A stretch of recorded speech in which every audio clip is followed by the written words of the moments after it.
Old-Fashioned Football on the Sports Gambling Podcast Network is brought to you by Underdog Fantasy. Play their fantasy pick'em for a chance to win 100x in NBA, MLB, MMA, NHL, golf, and more. Sign up today at UnderdogFantasy.com using promo code OFFSGPN to get a 100% deposit match. Plus, we're brought to you by our NFL Draft Bingo, which unfortunately you missed, but make sure you get on over and watch the guys play with their reaction show. If you didn't catch it later. I know it was awesome. Hey, what's up? This is Sam Acho, and you're listening to Old-Fashioned Football.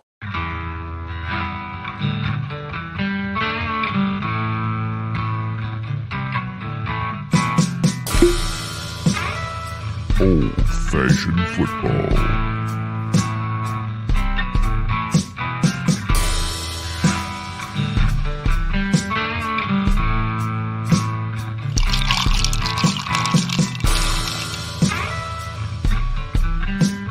Make this deal right now, you pancake eating mother. All right, deal.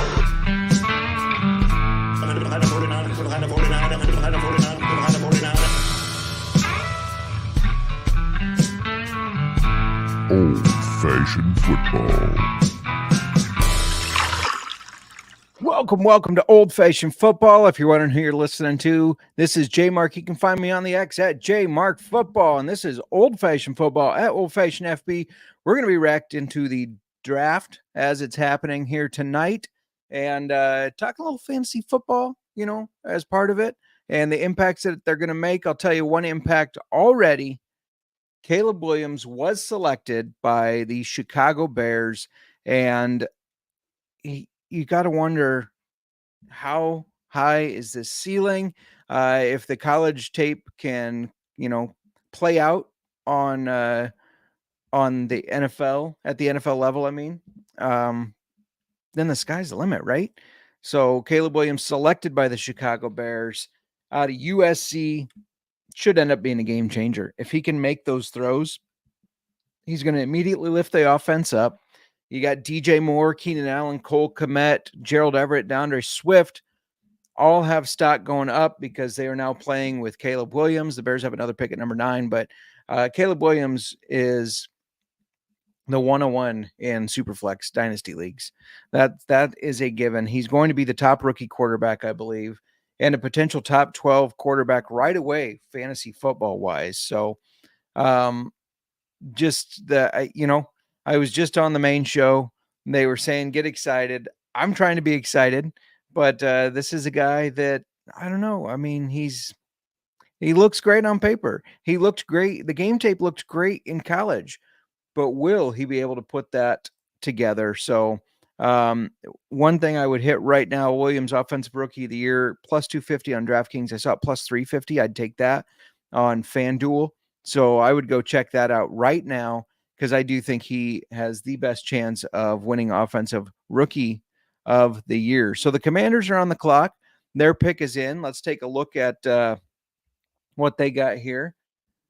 So, you can see the key departures. They lost Sam Howell, Antonio Gibson, Curtis Samuel, James Smith-Williams, Cody Barton, Kendall Fuller, Cameron Court, Logan Thomas. But they got Marcus Mariota, Austin Eckler, Zach Ertz on the offense there. They did get a decent center, Tyler Biadasz, edge Dorrance Armstrong, safety Jeremy Chin, linebacker Bobby Wagner. Their biggest need is quarterback. So I think quarterback is going to be what you do. And they got to go quarterback, right? Other needs, tight end, maybe guard, tackle, shoring up that offensive line would be the best.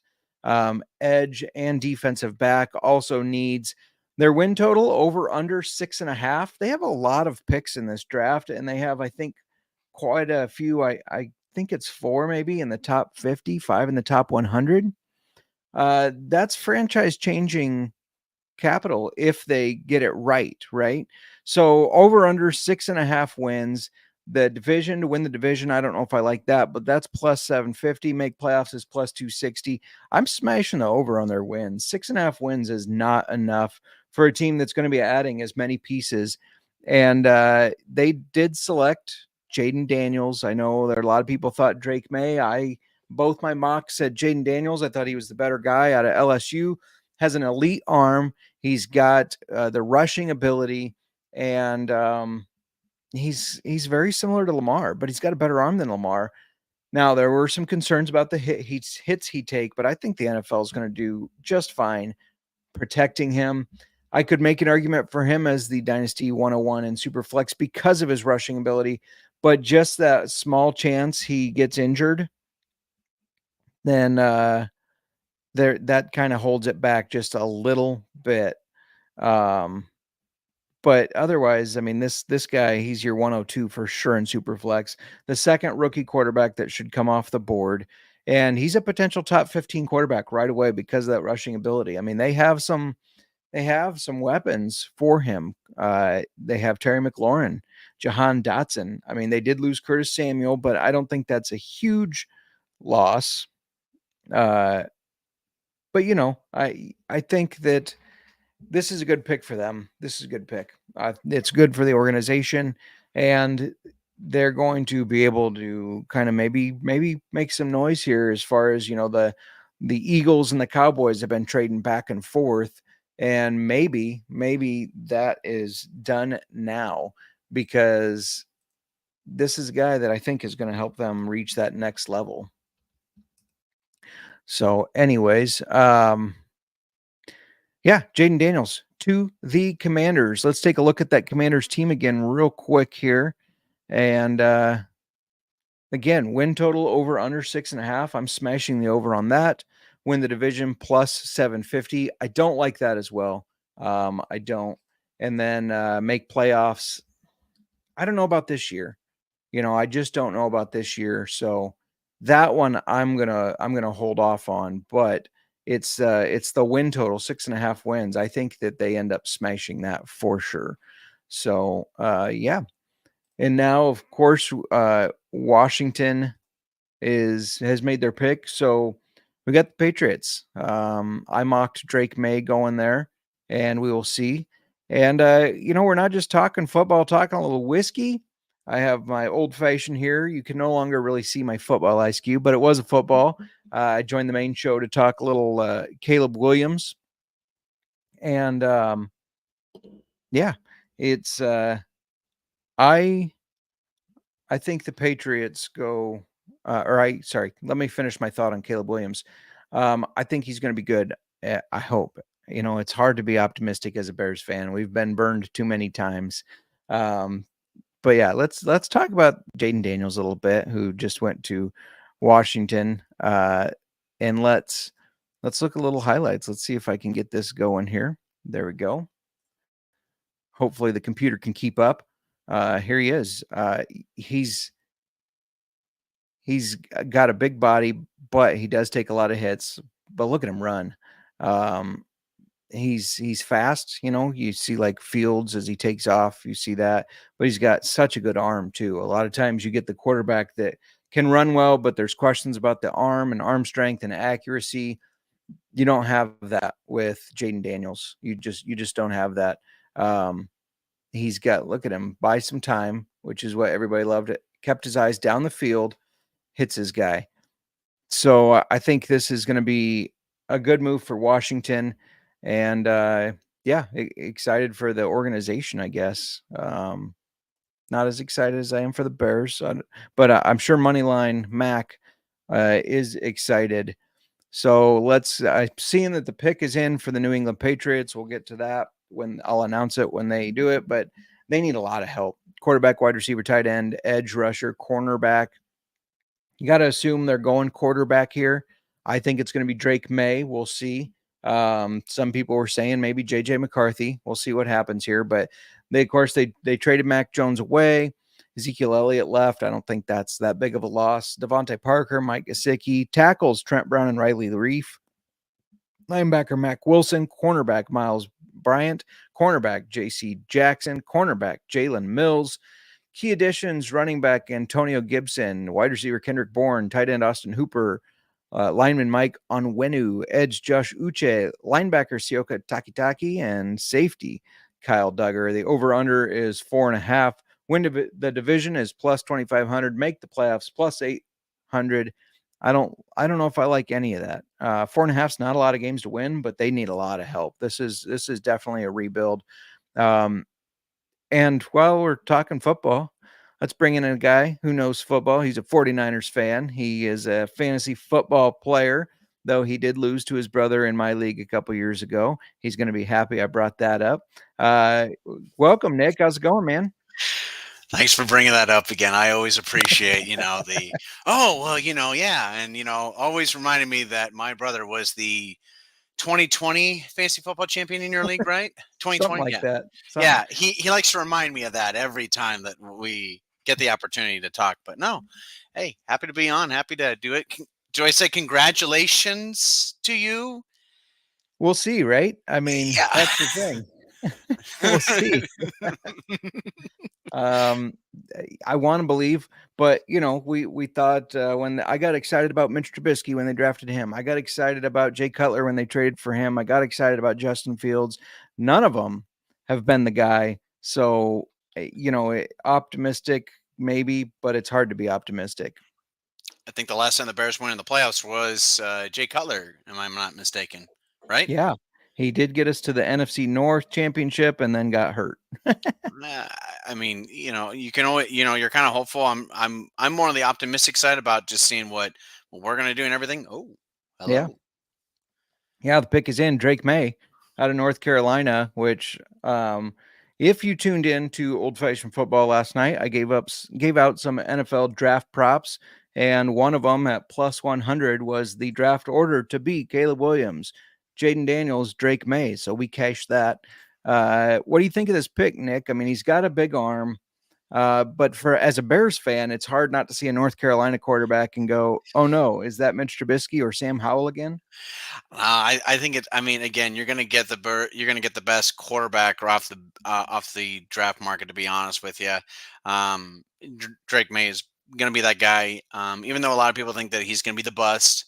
He's going to be the player like Bo Callahan, is in draft day. But I mean, why not? I mean, who else are you going to choose? I mean, you don't have really anyone else. You're really going to trust Bailey Zappi? I mean, yes, he was good against Mac Jones, but hey, I'd give him a shot. What's the worst that could happen? No, Nick, they are going to trust former BC Lion of the CFL, Nathan Rourke. That's their other quarterback they have right now. I heard he was just a training body, though. Yeah, he might be, but he could play.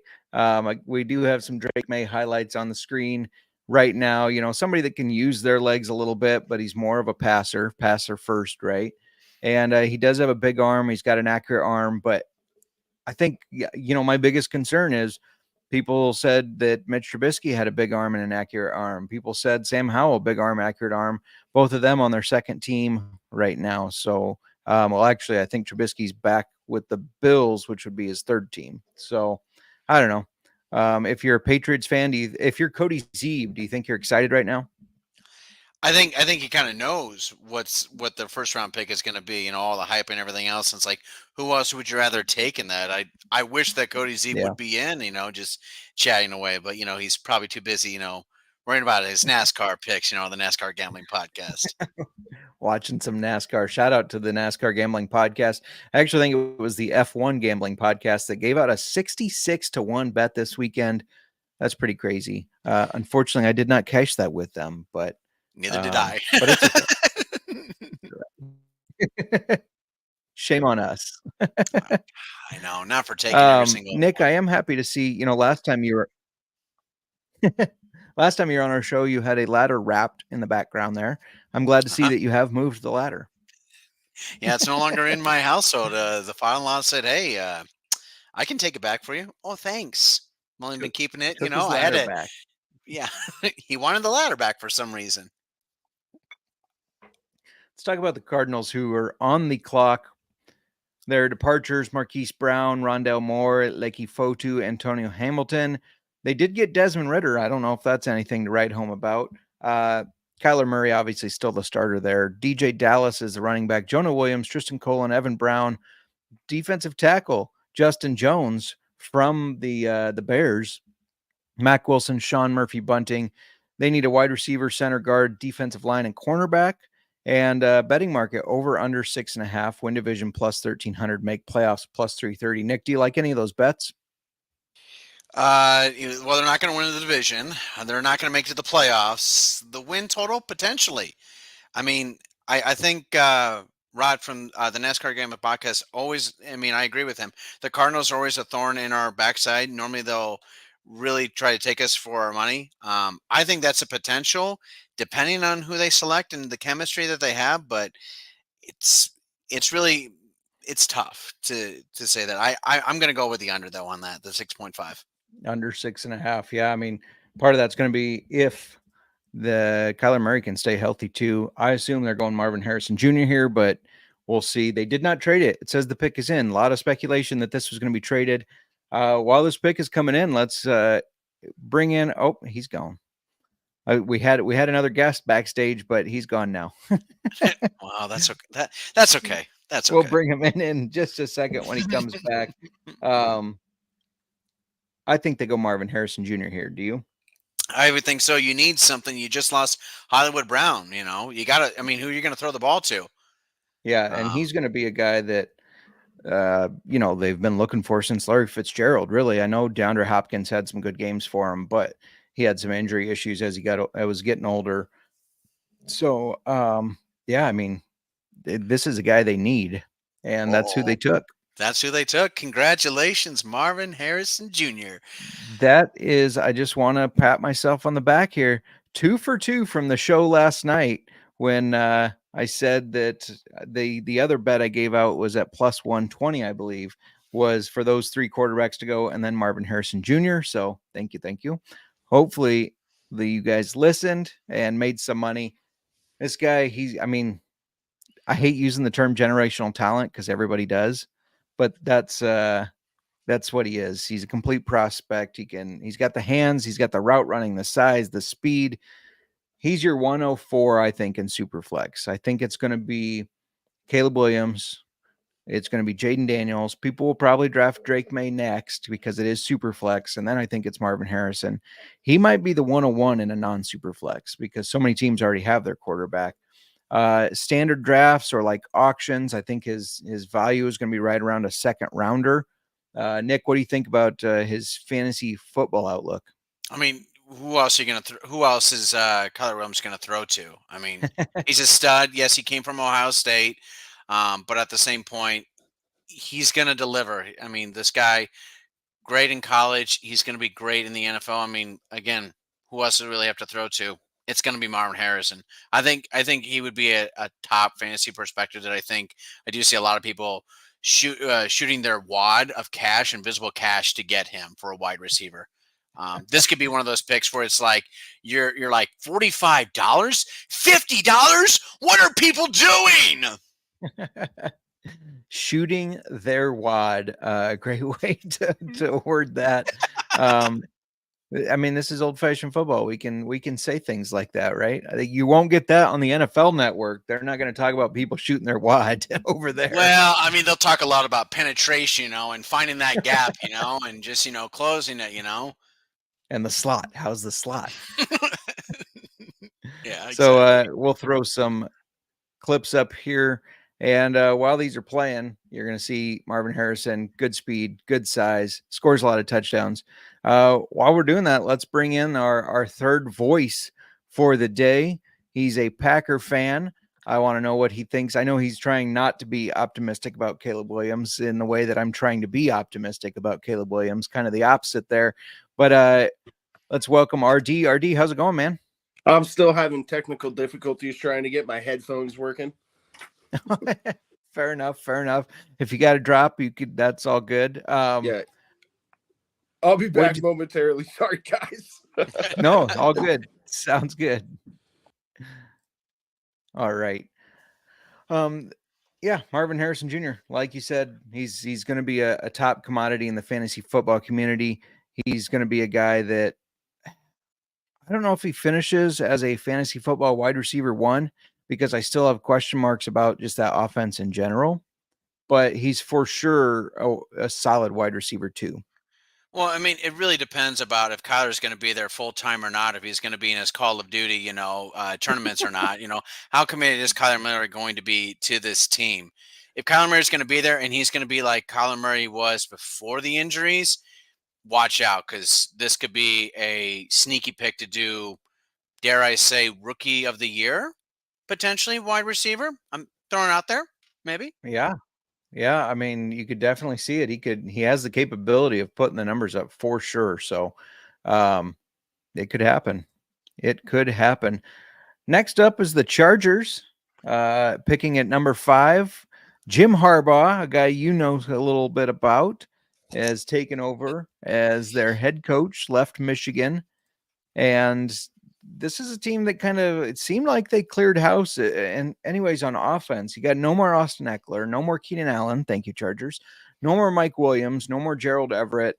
Center Will Clapp is gone. On defense, they lost Austin Johnson, Eric Kendricks, Kenneth Murray, Michael Davis, Jalen Hawkins.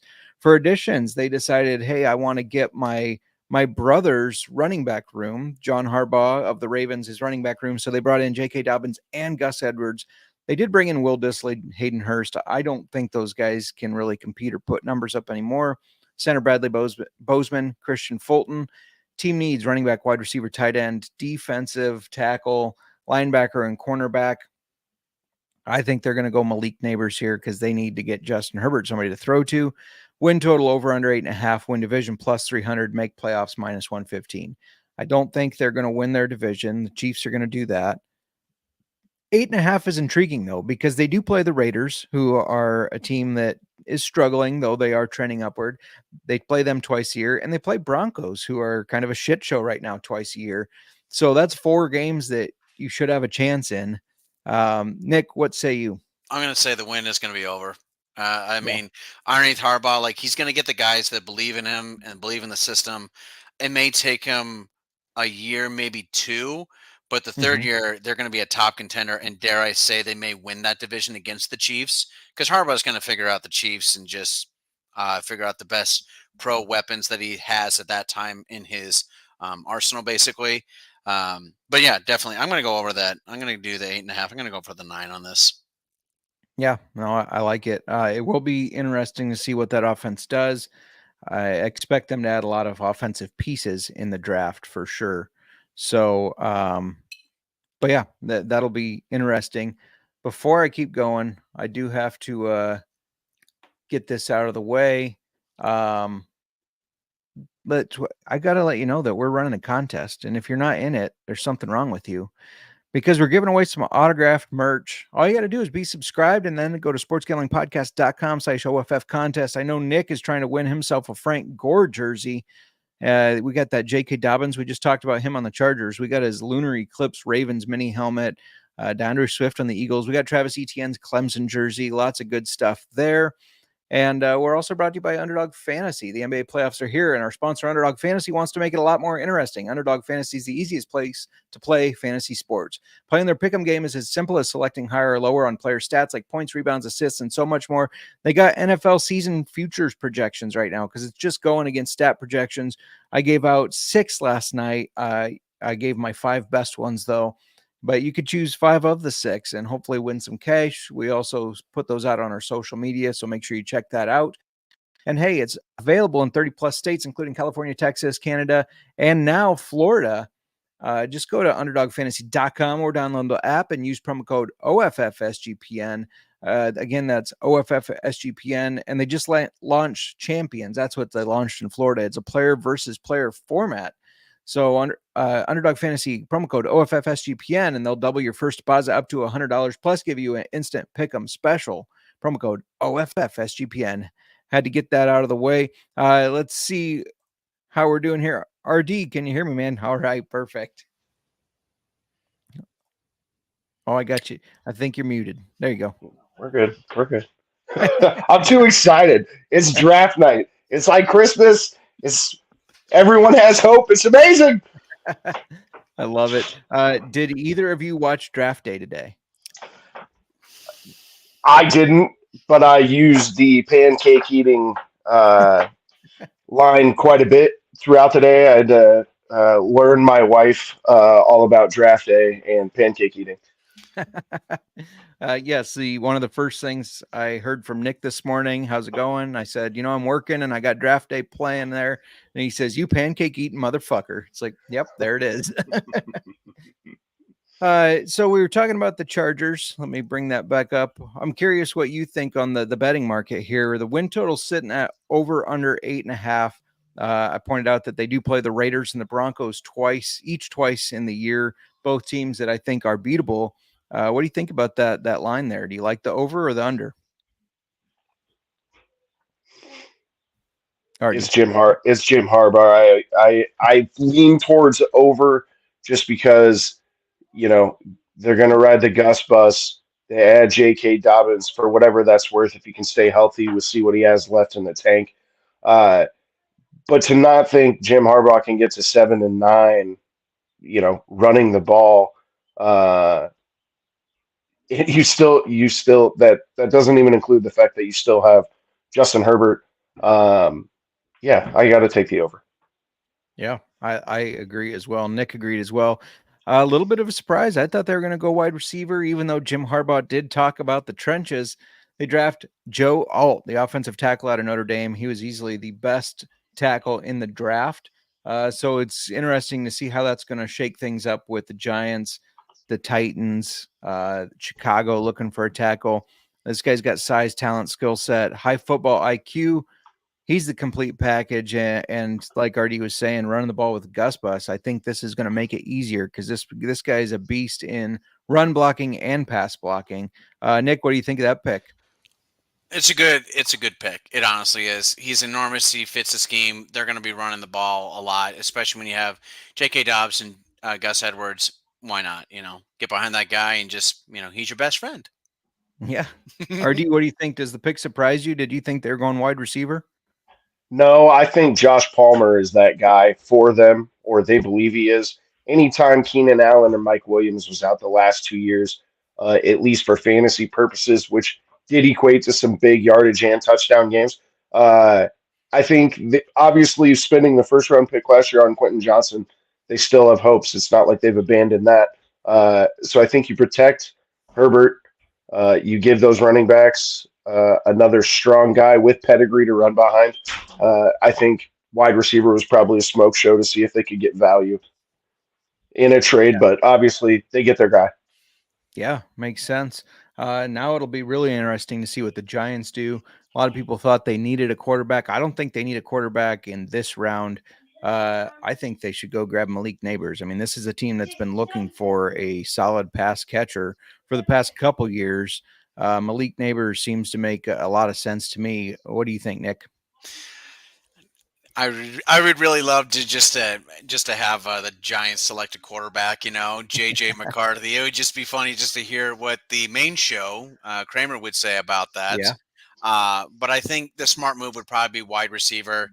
You just don't have, you have some playmakers. It showed out last season, but again, you need some more availability, basically. What do you think, RD? Trade. They need more picks. Like there's nothing they take here. I mean, if they want to go Neighbors, I get it. But with this wide receiver draft being so deep, yeah, I mean, there has to be somebody that wants to come up to get the next quarterback. Yeah, but the pick is in, so clearly, and nobody wanted in bad enough, right? So just to look at their departures real quick: Saquon Barkley, Sterling Shepard, Matt Pert, Ben Braidson, Jahan Ward, Ashawn Robinson, and Xavier McKinney. They did bring in Drew Lock, who I think is a solid backup in case Dan Jones is not looking good. Drew Lock's a guy that he did look kind of feisty last year in limited play. They brought in Devin Singletary. That is not going to replace Saquon Barkley. And then, of course, they made that trade with Carolina to get edge rusher Brian Burns, which I thought was huge. They should have probably thought about trading if somebody would offer enough, because they have a lot of team needs, as you can see on the screen if you're on YouTube. If you're not, get over to it at Old-Fashioned Football and watch the recap here. But betting market, over under 6.5, win division plus 1,000, that's 10-1, and make playoffs plus 400. I don't know if I like any of those. Let's start with you, RD. What do you think? I was staring at Twitter. Fortune hit it. No to the win division. No to making the playoffs. Undecided on the win total. To be honest, this team is so in flux. I have no idea. I don't like any of them either, Justin. Oh my God. JJ McCarthy, guys. What? Really? Or the It's confirmed. It is. Well, I'm a little bit behind here. I must be too. I think I might have jumped the gun. Okay. They were locked on JJ McCarthy with the pick is in, and I was like, no way. See, I told you, I'm too excited. I know, right? I'm too excited. Can't blame you. I don't even like the Giants. Oh, nope. It's Malik neighbors. Neighbors. All right. Okay. So if you tuned in last night, I missed this one by a pick. I said Malik Neighbors top 5 pick. He goes number 6, wide receiver out of LSU. He's smaller than Marvin Harrison Jr., but he's got incredible acceleration, change of direction, and great athleticism. And I think the NFL is set up that this smaller size really isn't an issue anymore. You know, it used to be, but I don't think it is anymore. I think he's probably the 105 in super flex, and I think he's 102 maybe in non-super flex, depending on if Caleb Williams goes at 2 in your regular leagues. I think it'll be Marvin Harrison Jr. and then Malik Neighbors. Standard drafts, same thing, kind of may go as early as the second round. RD, what are your thoughts on Malik Neighbors' fantasy outlook? I mean, I think it'll be a steal in drafts, especially if you're talking about a redraft or a dynasty where you're not just going back into, like, let's say, an auction for just rookies. And rookies, if you're obviously drafting just rookies, you're going to have to pay a little bit. But when we talked last month on the show, I said he's kind of this mix between DK Metcalf and Tyler Lockett. And that screams, I want you on my fantasy team. Big playability. He can be inside. He can be outside. He's an athlete. There's nothing not to like about him. For sure. Nick, what do you think? Are you going to draft him? Should I try to bid you up on him? Well, with the other picks, that I tell you to, and then you're just going to bid me up on all the money I have left over, just to blow my wad, But I think he's going to be a good pick. He's going to be a good steal. It's going to be, just a little bit of time. But again, we just really have to see if Dan Jones is going to be Dan Jones or just Daniel Jones. It really depends, What are we going to get? It all really depends about the quarterback, because wide receivers can run their routes and everything, but if the quarterback's getting pressure, a little bit unknown. But would I select him in the draft? Yeah, at a decent price, absolutely. Yeah, he's a guy that wouldn't surprise me if he's around the $20 in our auction leagues, around that area, maybe a little north of that. And I think he's going to be worth it. The quarterback play is a little bit of a concern, but if you're thinking of keeper value or dynasties, Dan Jones might not be there past next year or past this year. So that's definitely something to kind of consider. I'm curious on Kramer's thoughts. I know a receiver was kind of his best case scenario and whatnot, but yeah, it'll be interesting. So I guess flashing back to our over under, does this change what you think on the 6.5, Nick? Nope. It's still undecided. I do not have no. Yep. How about you, RD? I'm right there with undecided. I have a question for you guys. Has Danny Dimes played with a wide receiver this good? No. So there's the question. Yes, it's going to be different without Saquon there. Devin Singletary is not him. However, if this is going to be the best wide receiver he's ever had, maybe they form I'm not saying they'll be as good as, I'm just saying the type of connection that early on, let's say Josh Allen and Stephon Diggs had, if they can build something like that, or a Carson Palmer, Ocho Cinco, if they can build that relationship, that they might bring the best out of each other. Still, with that being said, 6.5, flip a coin. So what's the point? Yep. Definitely agree. not win division. Definitely not make playoffs. Yeah, no, I agree with that for sure. Yeah, I think the only surprise, and it's not really a surprise because it's Jim Harbaugh. He even said like that he loves offensive linemen, so it's not a surprise that they took Joe Alt, and at that point Malik Neighbors fell to the Giants. So no big surprises so far, though. Brings us to the team that's on the clock, and actually it says pick is in the Tennessee Titans. They finished with a 6-11 record in 2023. Ryan Tannehill is gone, but more importantly, Derrick Henry is gone. They lost tackle Andre Dillard, guard Calvin Throckmorton, center Aaron Brewer, Travis Gibson, Danico Autry. They did bring in Tony Pollard, Calvin Ridley, Lloyd Cushenberry. They made a trade with the Chiefs to get L'Jarius Sneed. They have Chidobe Awuzie. So their defensive backfield is better than it was last year. They need a wide receiver, guard, tackle, edge rusher, defensive back in the betting market over under 6.5, plus 1,800 to win the division, plus 425 to make the playoffs. This is another one that I don't really like any of those. What do you think, Fortune? I don't like any of them either. I don't. This team is just like, it can go either way. They can be really great, or they can just be a dumpster fire where you just fade them, every single week. Yeah. How about you, RD? I agree. I mean, take the under on 6.5. If Raves was still there, maybe I say they can eke out 7, but I don't trust Will Levis. And we'll see what they do here. Maybe they take what's that, Latham, the O tackle from Alabama, potentially. Yeah. They need their next stud left tackle for the future, like they've always had, whether it be Luan or the Hall of Famers they had before that. So we'll see.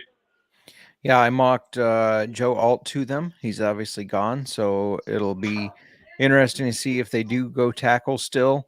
I mean, there's Latham, there's Olu Fashianu, or however you say his name, out of Penn State. A couple different guys that are graded pretty high.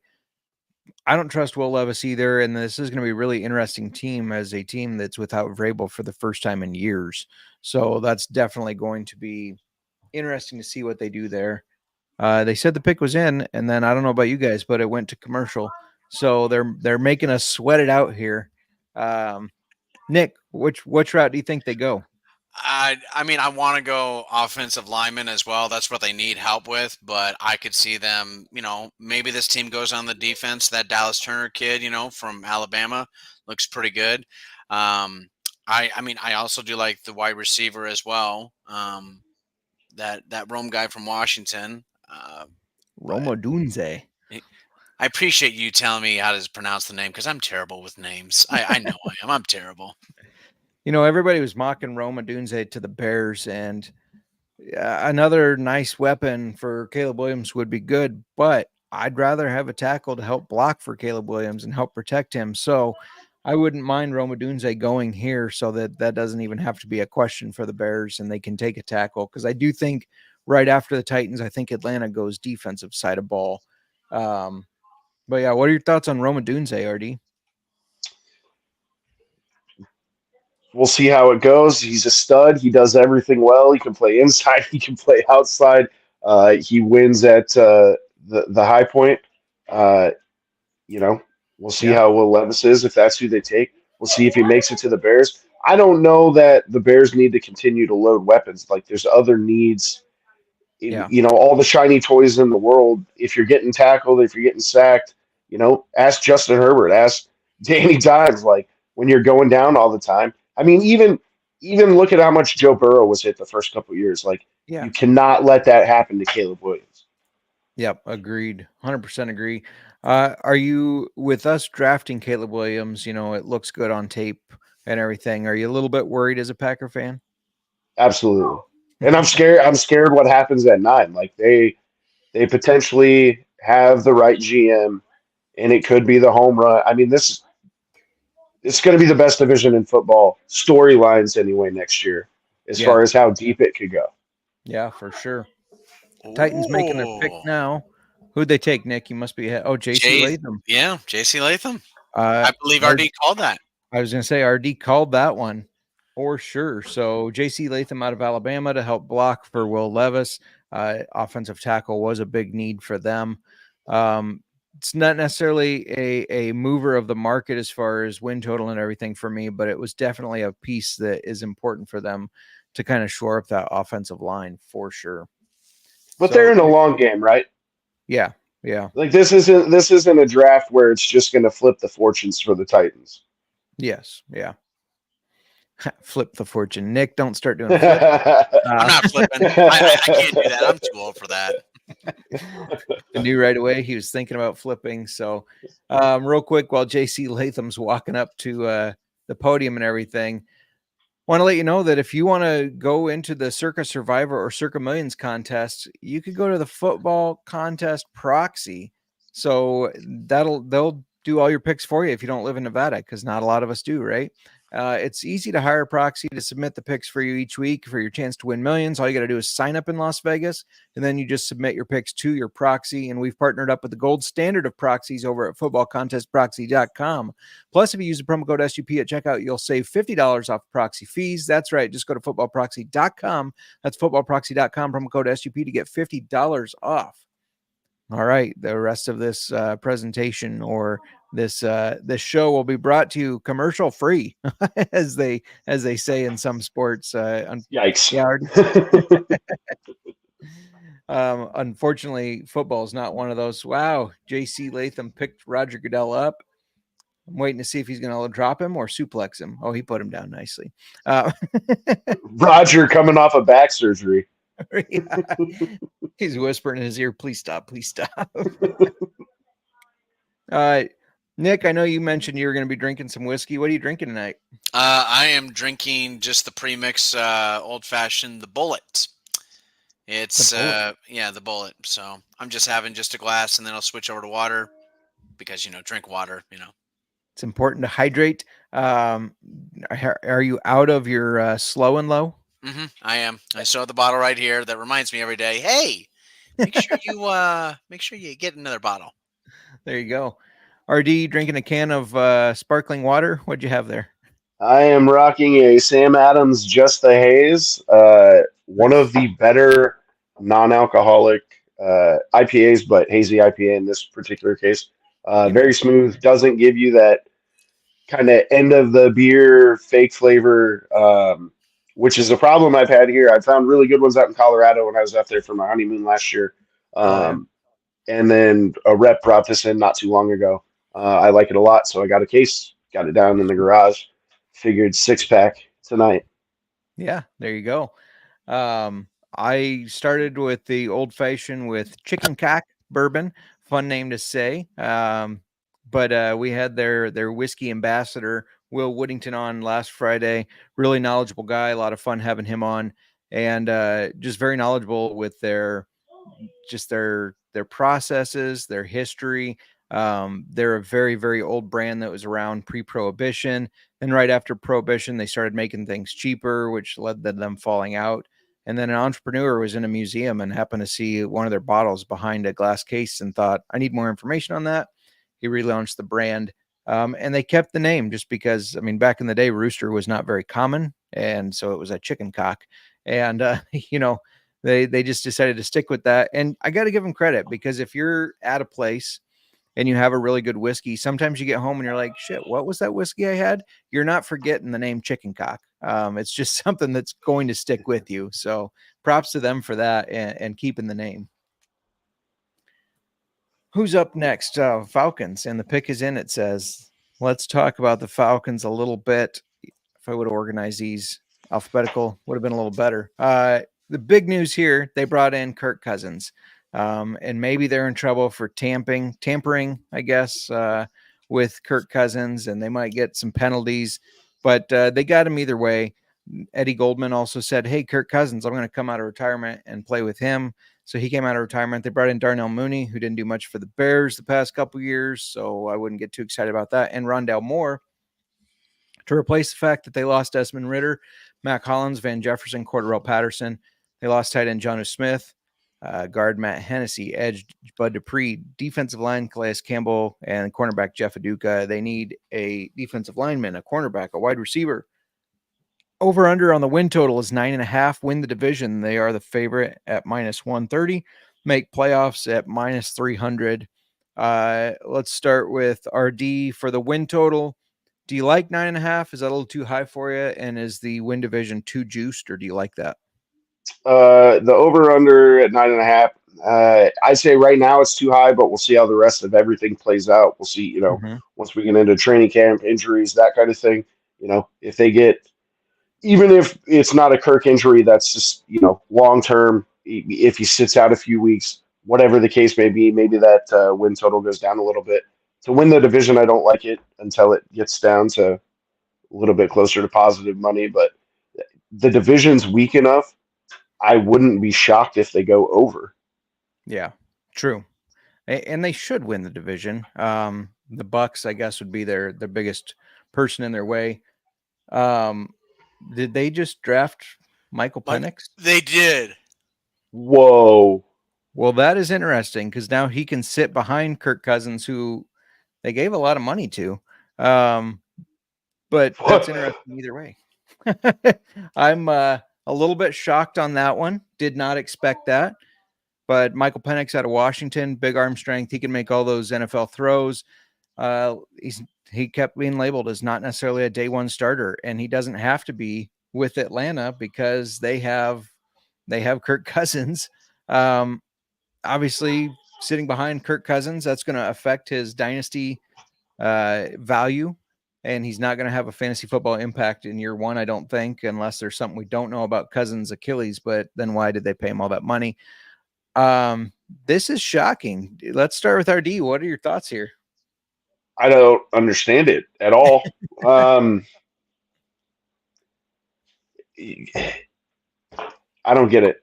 I don't like why pay Kirk all the money? I mean, unless the contract, and I can't remember exactly what the numbers are, unless the contract is so front loaded this year when they have cap room that they look at it as let's say as a 1 year rental with Kirk. If they can get out of it later without that dead money, maybe that's the thought. And he sits and he, obviously Kirk is a consummate professional. So you put Penix behind him, he learns. I mean, it can work out. There's more that team needs. Wow. Yeah. I'm shocked as well. Nick, well, and I am reading, it looks like Kirk Cousins' deal is $100 million guaranteed, no matter how much he plays. That's $90 million in 2024. So I guess it's pretty much all guaranteed in 2024. There you go. They can cut him next year for nothing. Yeah. Yep. And the Bears pick's already in.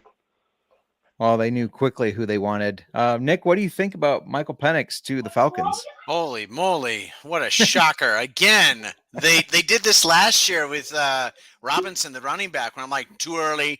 But yet he did all right. But yet, Arthur Smith doesn't know how to run an offense at all. Right. Good gosh. Made me lose a lot of money wagering, just a little bit. Frustration at the high. But I think looking at the contract, just like how everyone else is, it's a good move. And obviously they see something in him. Then they see over JJ McCarthy. They see someone over that. He's going to run the ball. He's going to be explosive, I think. So why not? You get a year or maybe 2 years underneath Kirk Cousins. And in that second year, you're going to go on the field, definitely show up in preseason and be the talk of the town. Yeah. It's interesting that if you really think about it, if Michael Penix can be the guy that, Colby Dant was very high on Michael Penix. If he can be the guy that he thinks, then you got 2 years, let's say a year or two of Kirk Cousins. Then you switch right to Michael Penix. Falcons maybe gave themselves a good shot at kind of owning this division for a little bit. Obviously, you never know what happens with injuries, with what other teams do here, but they have a good defense. They have guys like Bijan Robinson and Drake London, these young guys, Kyle Pitts, the Pitts Passion, that are good pieces and are going to be there for a little bit on their rookie contracts. So it's definitely interesting. Bears are on the clock. The pick is in. And who's it going to be, JMark? Yeah. I hope it's a tackle. I'm hoping the Penn State tackle, Olu Fushianu. Caleb Williams was on record saying he wanted him on his team because he knew he would. I don't remember how he worded it. Basically, he'd block with all his life to help Caleb Williams. But it looks like we're taking Roma Dunze if the thing that just flashed. Yep, Roma Dunze. So we got More another weapons. weapon. Yeah, Michael Penix, Roma Dunze, Washington teammates go back to back. I believe in the little drinking game that I put out for Sports Gambling Podcast. That was a sip or something, maybe a shot. Because it's Washington, I did break out this whiskey from Seattle. It's 2-bar. I got the Amaretto barrel finished bourbon whiskey here to, I guess, celebrate that we got Roma Dunze now, who's got size, speed, hands. He got 75% of contested catches. And, you know, if it wasn't for Marvin Harrison and Malik Neighbors, I think he would be talked about a lot more right now. Nick, what do you think of this pick? It's a great pick for the Bears, to be honest. I'd rather have Rome go on that than the tackle. No offense, Justin. I just think, again, we don't know much about Keenan Allen's health. He could be on the field for a game or two. He could be off the game or two. Now you have a rookie that obviously knows how to catch a ball, is great in size, speed, hands, just like as you're just saying as well. It's phenomenal. I think it's a great pickup. RD, what do you think? Are you more scared now? I'm more scared, but real quick, Vikings just traded up with the Jets.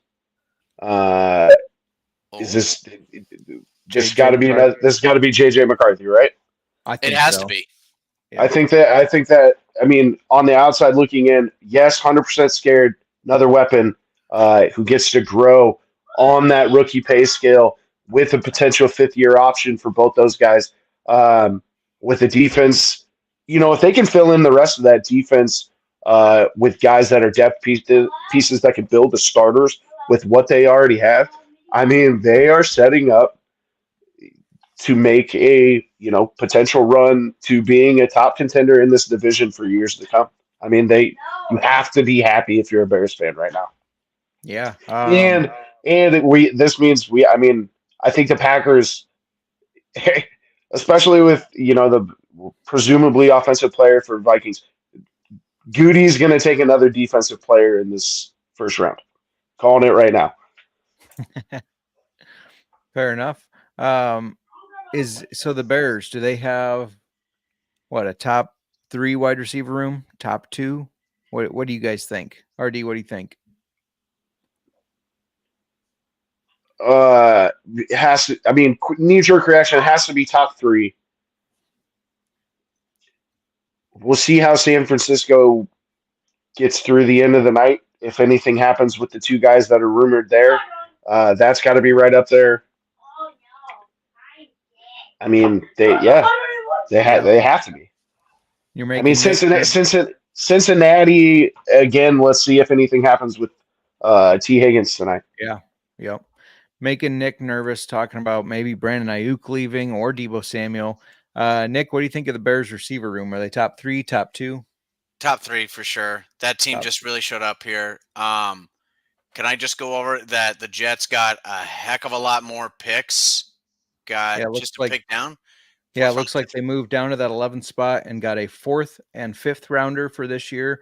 And the Vikings got a 10th and a 6th round. So, you know, I actually thought maybe it was going to be a little crazier for what they would have had to give up. Let's talk about the Vikings real quick. Of course, they lost Kirk Cousins, but brought in Sam Darnold. Lost Alexander Madison, but brought in RD's guy, Aaron Jones. Lost edge rushers Daniil Hunter and Marcus Davenport, but brought in Jonathan Greenard. And then Anthony Barr and Jordan Hicks at the linebacker. They brought in Blake Cashman. They need a quarterback, guard, defensive line, defensive back, and a tight end. The over-under sitting at only 6.5, win division plus 1,000 and make playoffs plus 260. What are your thoughts here, Nick? You like the over or the under? I'm going for the wins over. I still think they can actually get 7 wins.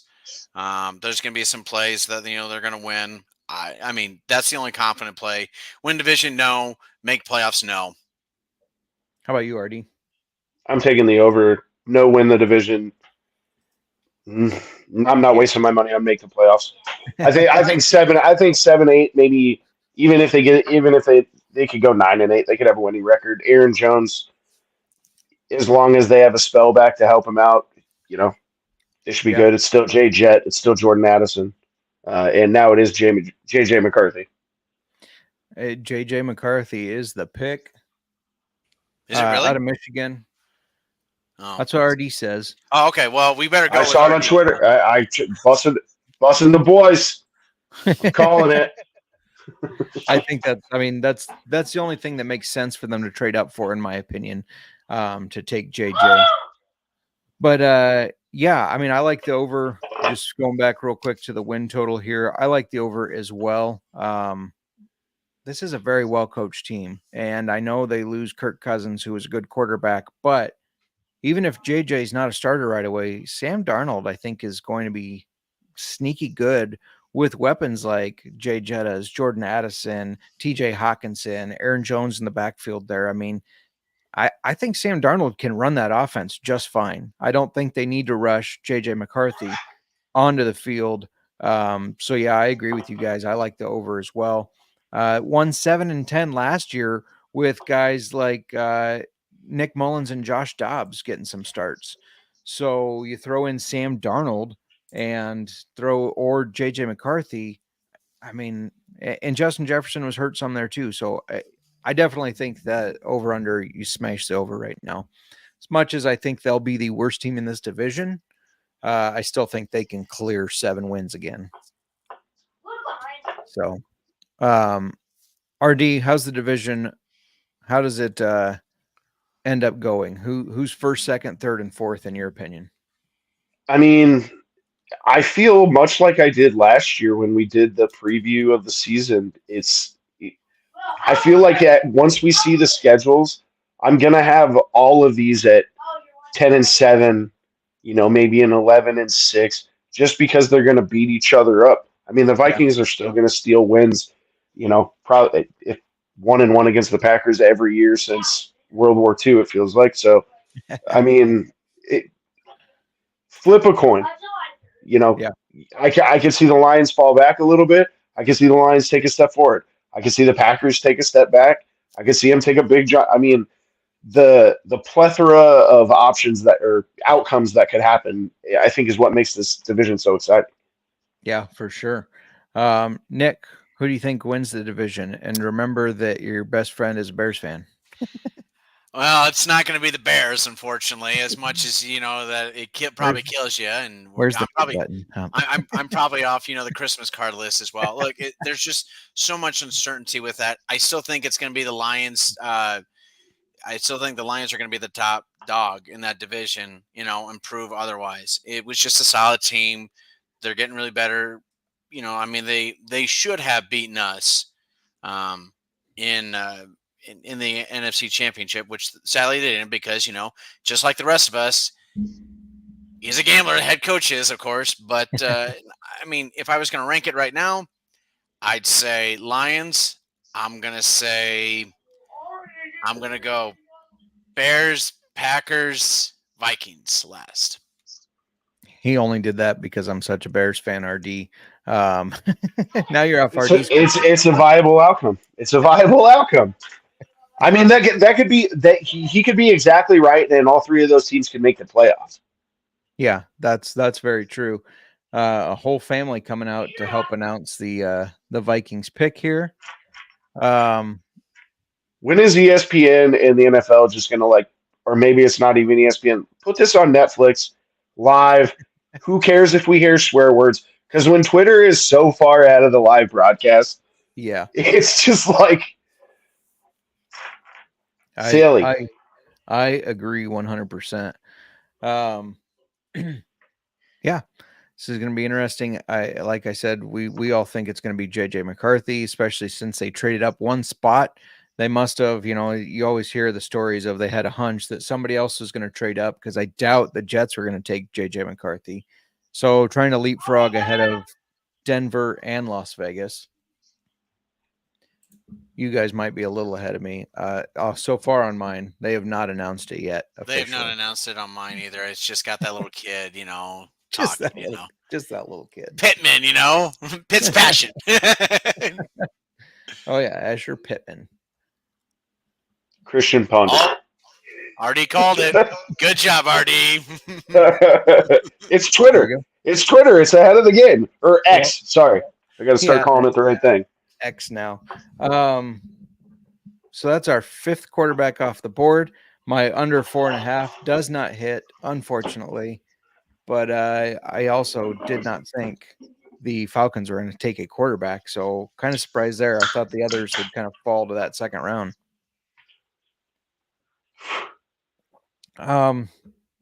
Yeah, this is a guy that everybody said if he threw the ball more, he would have looked like he would have been graded like Justin Herbert, which I think is a weird statement because he didn't throw the ball more. But that doesn't mean he doesn't have it. I mean, he's got familiarity with a pro offense, and like I said, with Sam Darnold, I don't think he needs to step in right away. Nick, what do you think of this pick? I'm more kind of just. I feel like JJ McCarthy kind of went a year early, but at the same point, I mean, he's going to be coached really well with Kevin O'Connell. He's got Sam Darnold as well, but Sam Darnold has been in this. He's learned from some of the best minds offensively wise. I think it's going to be good. He just needs to just listen and just be ready for the time when he has to go up, perform. That's what he needs to do. He has the weapons out there. If Nick Mullins can win a game, with JJ and Jordan Addison and TJ Hawkinson, anyone can. I think JJ McCarthy has a really good shot. Yeah, for sure. RD, what do you think? I agree that he has a really good shot, but I think the floor could be lower on him than some of the other guys going in this first round. When we talk about the fact that we didn't see him throw, it's not. People want to put it on the system that Michigan ran. It's the same system that Andrew Luck ran at Stanford. Now, obviously, J.J. McCarthy is not the prospect that Andrew Luck was, but it's not like people have not flourished in that Jim Harbaugh system passing. So can he develop into a very good quarterback based off his leadership skills and everything we've seen at Michigan? Absolutely. Could it go the wrong way? Potentially. I doubt it with O'Connell, but I just think the potential range of outcomes is wider with him than I do with any of the quarterbacks taken so far, for sure. Yeah. And in honor of Minnesota picking, shout out to our friends of the pod, Keeper's Heart in Minnesota. Just poured a little bit of that to try. They have an Irish bourbon and Irish American, which is Irish style and rye. And then they have a bunch of different other different cask finishes and whatnot. The guys were talking about the old pre-made old fashioned that they have and how good that is. And by the way, RD, on the main show, I was there for the first pick, and the guys asked me what it would take to get excited about, or not to get excited, to buy a Caleb Williams jersey, and my answer was beat the Packers. So if he beats the Packers, then maybe I'll consider getting that Williams. Don't jersey. do it. I can't buy. I have a bunch of signed memorabilia of players that play for different teams now, so I just can't do. I'm retired players only from now on. Rocking the Donald Driver tonight, best smile in NFL history. So I mean, wait till he's a 20-year vet, hopefully with some rings on his finger. God, I hope not unplug me from the Matrix if that happens. Yeah. I had a Cutler jersey. I never bought a Trubisky jersey. I do have a Fields jersey. I got an Eric Kramer jersey. I think that was my first jersey. Number 12, Eric Kramer, first one that I ever got. Yeah, it's hard buying Bears jerseys, especially quarterbacks. But speaking of quarterbacks, let's flip to the New York Jets, who are on the clock after making that trade, and their pick is in. But Zach Wilson, he got traded out of town, but they got Aaron Rodgers, who says he's going to play 3 to 4 more years. They lost some offensive line pieces, but they then signed a lot with Morgan Moses, Tyron Smith, John Simpson. Brought in edge Hassan Reddick. They traded for him. I think that was a good pick. And yeah, they need wide receiver, tackle, defensive line, and safety. Win total over under 9.5. They take Olu Fashanu out of Penn State. The guy I kind of hoped the Bears would take, but they didn't. Protecting Aaron Rodgers is an important thing to do. We saw last year what happens when he gets hurt, and Olu is a very good offensive tackle, 6'6", big guy. Over under win totals 9.5, win division plus 200, make playoffs minus 135.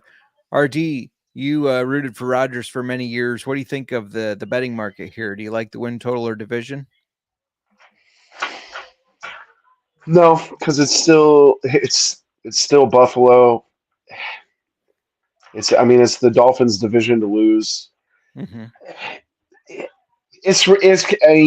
Vegas has it perfect. It's right at that cusp of, people that feel great about the Jets will have no problem betting it. People that are on the cusp hate where it's at. I do love the draft pick. Protect Rodgers, extend the career. Brought in some other offensive line help, veterans, help groom some of these younger guys. I like Mike Williams, especially not having to be a number one and not even to carry as much load as he did in San Diego. I might sprinkle some money on win the division just because of the odds. Not that I think it's, for sure going to happen, but it's not outside the realm of possibility. So, if I'm going to do that, you may as well sprinkle some on the over as well. Yeah. Nick, you're an avid Rodgers hater. What do you think of the over under and the win division here? If Rodgers stays healthy, they're going to get the over. If Rodgers stays healthy, they're going to make to the playoffs. It all relies on Rodgers. Maybe it depends on how much Dolphins sex noises videos that he listens to actually heal the body. I don't know. Win the division? No, I don't think I think it's going to be the Dolphins to basically lose it. But I think as long as Rodgers stays healthy, you got a shot at getting the over and making the playoffs. Absolutely. If Rodgers stays healthy. The key thing there. Now, I think we can all agree, and RD, sorry to bring this up, but I think we can all agree that if they make the playoffs, he's going to choke and they're going to lose, right? Yes. Yes, the diva will lose. Yeah. And he'll blame somebody else. It will always be someone else's fault. Yeah. Nick, you agree? I 100% agree. Yeah. There's either some teams or some players that's just kind of their MO. Unfortunately, I know as a Packer fan, you would have loved to see him win more for the Packers, but it didn't happen. Same with Favre. You would have loved to see him win more. Now, I will say, even as a Bears fan, I respected Favre. I liked him. I didn't like that he was on the Packers, but I did respect Favre. Aaron Rodgers, I can't say the same for. I just have never liked his personality. For the longest, I got on that bandwagon. I liked when they drafted him.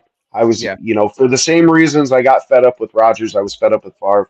I got sick of that always off-season drama stuff. I'm on record. I hated the Jordan Love pick. I hated it. I wanted Patrick Queen. I wanted them to sign Patrick Queen again this offseason. They didn't. I hated it. But, then I had to deal with 2 more years of ayahuasca retreats and everything else, which teach their own. But it's like, I just got to the point, it's like, who cares? And then once that happens, you kind of look at it under a realist lens and not the green and gold shaded glasses. And he didn't produce in the playoffs. Right. Plain as that. Yep. Even when he had, you can call him bad defenses all you want. There were games, the game against Tampa Bay and Tom Brady, the defense produced in that game. You didn't put up enough points. Plain and simple. The fact that they kicked the field goal and tried for the onside, inconsequential, or tried to get the stop, inconsequential, he didn't produce. So, yeah, I don't think you're going to teach a old dog new tricks in the Robert Saleh era of New York Jets football. Yeah, I agree. I would definitely say, even though he didn't play the 75% of snaps or 60%, whatever it was set at for the Packers to get a better draft pick, they still won that trade by a lot, in my opinion, by moving on from him. So Denver's on the clock. The pick is in, but let's take a quick look. They shipped out Russell Wilson. He is now a Steeler, but they bring in the MILF hunter, Zach Wilson. And they lost wide receiver Jerry Jeudy. They traded him. They lost center Lloyd Cushenberry, Josie Jewell, their linebacker, who all of us Iowa fans know. Defensive line, Jonathan Harris, cornerback Fabian Moreau and safety Justin Simmons all gone. They did bring in Angelo Blackson, Malcolm Roach, cornerback Levi Wallace, and safety Brandon Jones. They need a quarterback, wide receiver, center, edge, and a cornerback. Win total over under 5.5. Win division 13-1. Make playoffs plus 500. I'm not touching any of these. I don't. This team is a little bit of a shit show right now, and they have to really show it to me on the field before I'm going to place any of my cash on them. Nick, what do you think? Well, it really depends on the over 5.5. Is that going to be plus money? Am I going to double my money or not? Because I just take a shot on that. But win division, no. Make playoffs, no. We don't know who the quarterback is. Are you going to tell me the Mills player is going to actually be the savior for that team? No, I don't trust really a whole lot in this team, unfortunately. Everybody projecting him to be their starting quarterback. I think Jared Stidham still has a shot at winning that job. I mean, he looked good in limited play in Vegas after they benched Carr. I was a little surprised Vegas didn't re-sign him. So I still think that's in the realm of possibilities here. RD, what do you think about the betting market for the Broncos? Everything you guys said times 100. It's just, especially with the new Walmart brand Denver Bronco jerseys that they just came out with. It's going to be atrocious. Yeah. So, bet the under, even if it's minus money, you're going to make the money. So even if it's 100 to win 50, you're still going to win 50. Other than that, they're not winning the division. They're not making the playoffs. Yuck. And that under is actually juiced up to plus 110. The over is the favorite at minus 135. So I'm definitely staying away from that over. Take that under right now. I think. Oh my gosh! They took Bo Nix. Yeah, they did. No, they didn't. Yes, they did. Oh my Lord! Another quarterback goes. They go with 24-year-old, same age as Zach Wilson, 24-year-old Bo Nix, who, he's got starting experience. He's 24 years old. He has Chris Winky. What's that? Oh, sorry, Chris Winky. He does have a high football IQ. He threw for 45 touchdowns last year, though. That Oregon offense is built to fly like that. So I don't know, that is probably a little higher than it should be, or it looks better on paper. He has been considered a project quarterback, though. I think he's a second rounder in dynasty leagues because I don't expect him to produce right away. I don't know if he's going to. Is he their automatic starter? We'll start with you, RD. Do you think he's automatically the shoe-in to win the job? No, I think it's a competition. I think Baden's going to make him go win it. And it should be a competition, really. I've always thought that, even when we traded Justin Fields, it's like Caleb couldn't deal with a little competition. Fields is a great piece to have if Caleb's still your guy and he gets hurt, but I get it would have created an awkward locker room. Nick, what do you think of Bo Nix and whether he wins the starting job? It's going to be a competition, just like what RD said. Watch week 1, it'll be Jared Stidham, and he'll be week 2 will be Jared Stidham, and then week 3 is we're gonna put Bo Nix in because he's ready now. Something like that. I can see that happening. Yeah, I can see all 3 of them starting before the season's over. Yeah. Yeah, that would be interesting if you could find that prop bet, the over-under on quarterback starting for Denver, because I agree with you. I think that they're not going to get it. They're not going to solve this in just training camp, I don't think. Bo Nix, I don't think, is going to be developed quite enough, and I don't think Stidham or Wilson are going to win enough games where they're going to stick with them. So definitely agree. You could see all 3 of them. Since Denver just picked, we had Colorado's Breckenridge Distillery founder on the show, Brian Knoll. He's a doctor and a distiller, really cool guy. But so I poured a little Breckenridge whiskey. They are the official whiskey of the Denver Broncos. So shout out to them. Good stuff there. We tried a couple different things with them. And for my birthday, I got the rum cask finished bourbon. And it is very good. Nice bourbon flavor, but a sweetness from sitting in that rum. So, yeah, Bo Nix. So we've seen 6 quarterbacks. Is that right? 4, 5, 6. 6. Yeah. Yeah. Penix, JJ McCarthy, Bo Nix, and then the first 3, Drake May, Jaden Daniels, and Caleb Williams. First time that 6 quarterbacks have been selected. I think it was in 40 years in the first round. So a lot of pressure on All these. offense through 13 picks. That's crazy as well. I did see a prop bet for no defensive player picked in the first, I think it was 15 picks. So it'll be up to New Orleans and Indiana. One of the things I would like to pat myself on the back for, everybody that was saying, Brock Bowers is for sure going as a top 10 pick. He's going as a top 10. I love Brock Bowers. I think he's a great tight end, but I don't think teams were willing to spend the draft capital to take him as a top 10 pick. That's for sure. I guess the Raiders pick is in already. They're flying through these. They lost Jimmy G, Josh Jacobs, Hunter Renfro, Austin Hooper, Jermaine Elamuner, Jerry Tillery, Bilal Nichols, and Meek Robinson. They did bring in Gardner Minshew to be their quarterback, and I assume that's who it's going to be. And they're going to take the guy that I just talked about, it looks like, Brock Bowers. Yep. I mean, tight end was not necessarily a need for them, but if that's their highest graded guy, I guess go out and get him. He's compared to George Kittle. He can line up at the tight end spot, the slot, outside wide receiver. And this is a guy that could have like a Sam Laporta effect. He could come in and be a top 10 tight end right away. Now I'm a little concerned with Gardner Minshew throwing to him, but this is definitely an interesting one. And the guy blocks too, because you got to block to be in Kirby Smart's offense. RD, what do you think of this pick for the Raiders?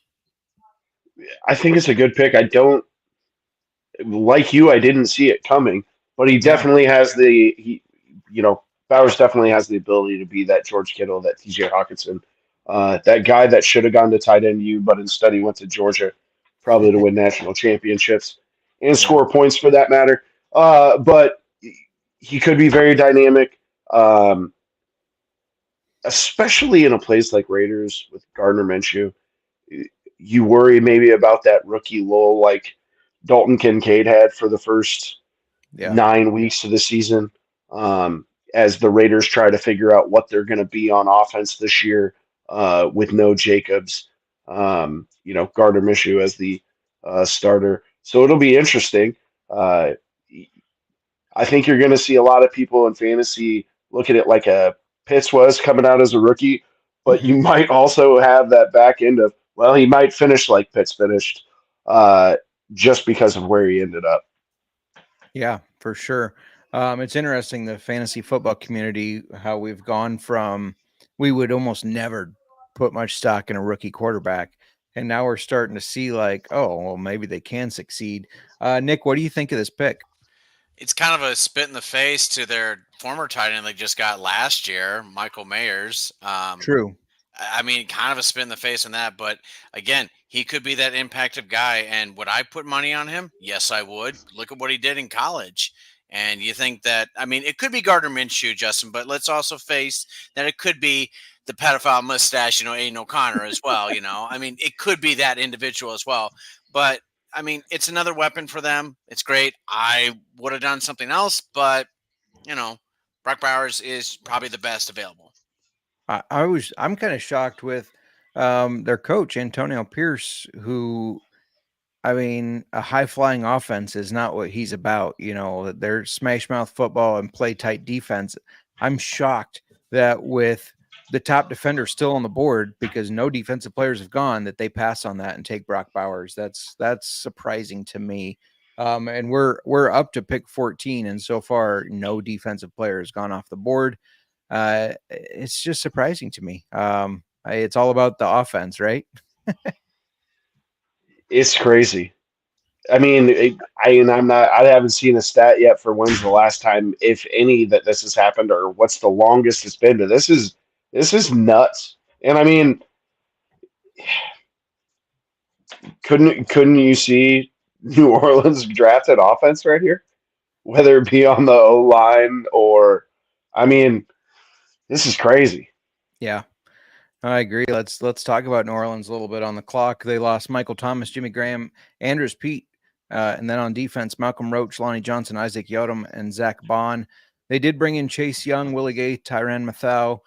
Notice no offensive guys were brought in. So they do need a defensive lineman, but they also need a tackle. They need a wide receiver. I don't know if Derek Carr is the guy. He's for sure not a long-term guy, but I can't see them drafting a quarterback now after all of them are basically gone. Betting market win total is over under 7.5. Win the division at plus 380. Make playoffs at plus 175. Let's start with Nick. Nick, what do you think of this win total and playoffs and division? Not touching any of them at all. So unknown. I just don't feel confident in that conference in general. Yeah. How about you, RD? They burned me last year. I had high hopes for this team. You and I both did. We talked about it.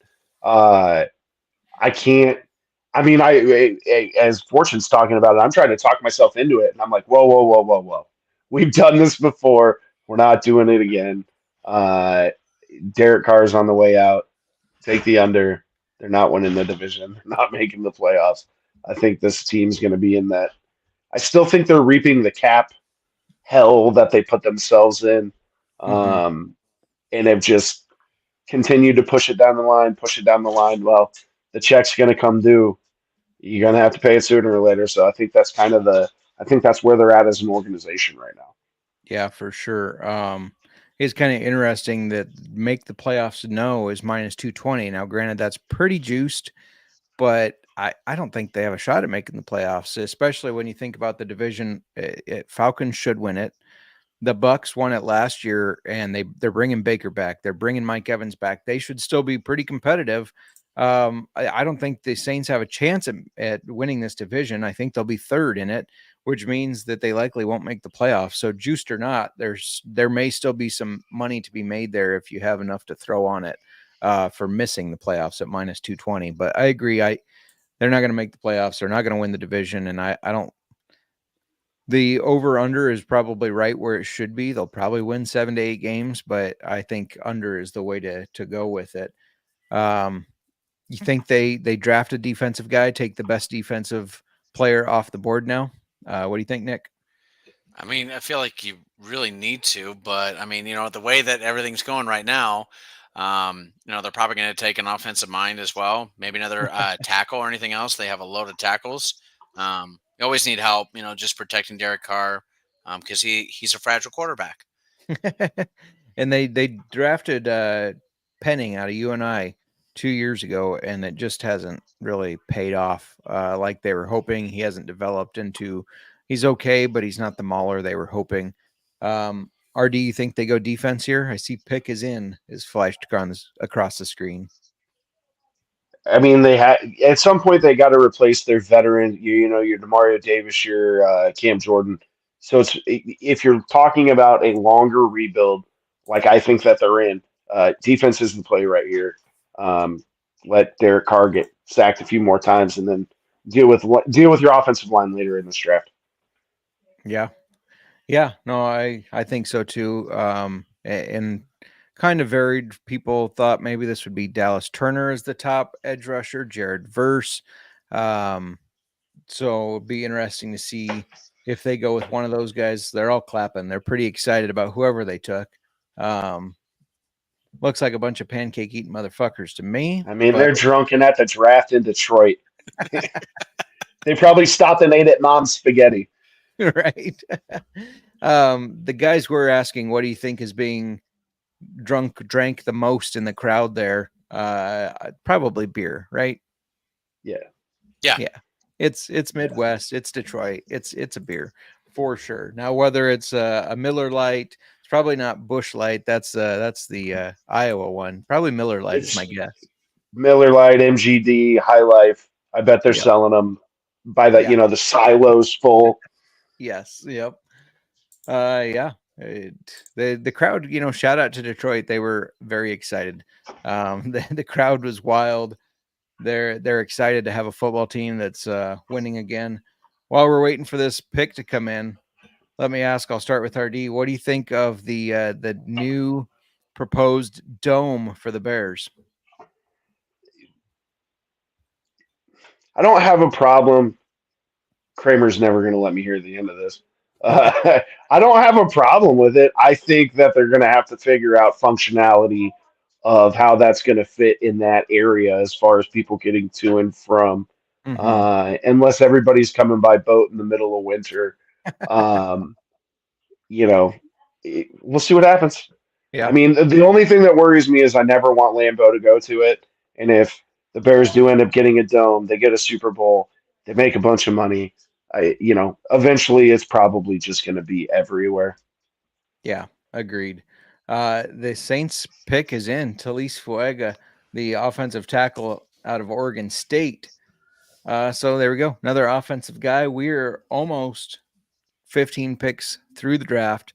No defensive player has gotten any love, which is a Bears fan that only has 2 more selections in this draft. I like it because we could use an edge rusher, and obviously they're all falling right now, but it is kind of surprising to me. I mean, the lack of focus on defense is surprising. Nick, what do you think about this? The fact that there's no defenders off the board. It's kind of a shock, but yet when you have that much talent in QBs, you know that it's going to be QB heavy. You know it's going to be, wide receiver heavy as well. And there's a lot of need for just protect quarterbacks, protect your treasured item that you want to for your quarterback. So I mean, before we did see a ton of defense, but what actually pays the money? It pays money to actually just see offensive, just winging down the ball for 50 yards down to a wide receiver. That's the memorable stuff, not just a great defensive mind. So the new NFL loves seeing points. As a Bears fan, I'm not used to it. So it's our focus on defense has kind of been our MO. Want to read a couple thoughts from some fans here. Georgia fan Josh Thompson to Brock Bowers being drafted to the Raiders said, "At least that's relatively close to his hometown of Napa.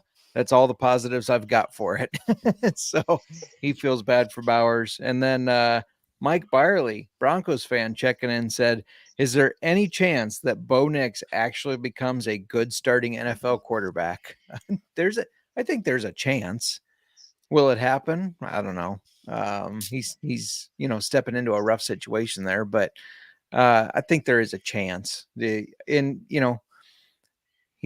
going to be used to, I mean, he's got a big arm, I think. So I think he's going to do all right with the elevation and everything. What do you guys think? Is there a chance that Bo Nix can be a good starting NFL quarterback? RD? If I'm a Broncos fan, what I'm focusing on is all the naysayers and all of the talk will be about how Bo Nix is not going to be able to succeed. They reached for him. They could have gotten him way later. So there's going to be a lot of that negativity. Sean Payton's got another quarterback in his career that came in with a lot of negativity. Not saying that Bo Nix can be Drew Brees, but you could have that same effect. Sean Payton is good at motivating players. So if they can form a relationship there, he can kind of hopefully put that chip on the shoulder of Bo Nix, who's gotten a lot of hate for, doing nothing but win. There used to be a time when starting was a good thing. Playing that much was a good thing because you got so much more knowledge from playing on the field. So there's definitely a chance. I don't think he's in a great situation in Denver, but if anybody can make a quarterback like that work, I mean, Sean Payton, he won games last year with Aiden O'Connell. Yeah, not a lot, but he still did. Very or no, that was Raiders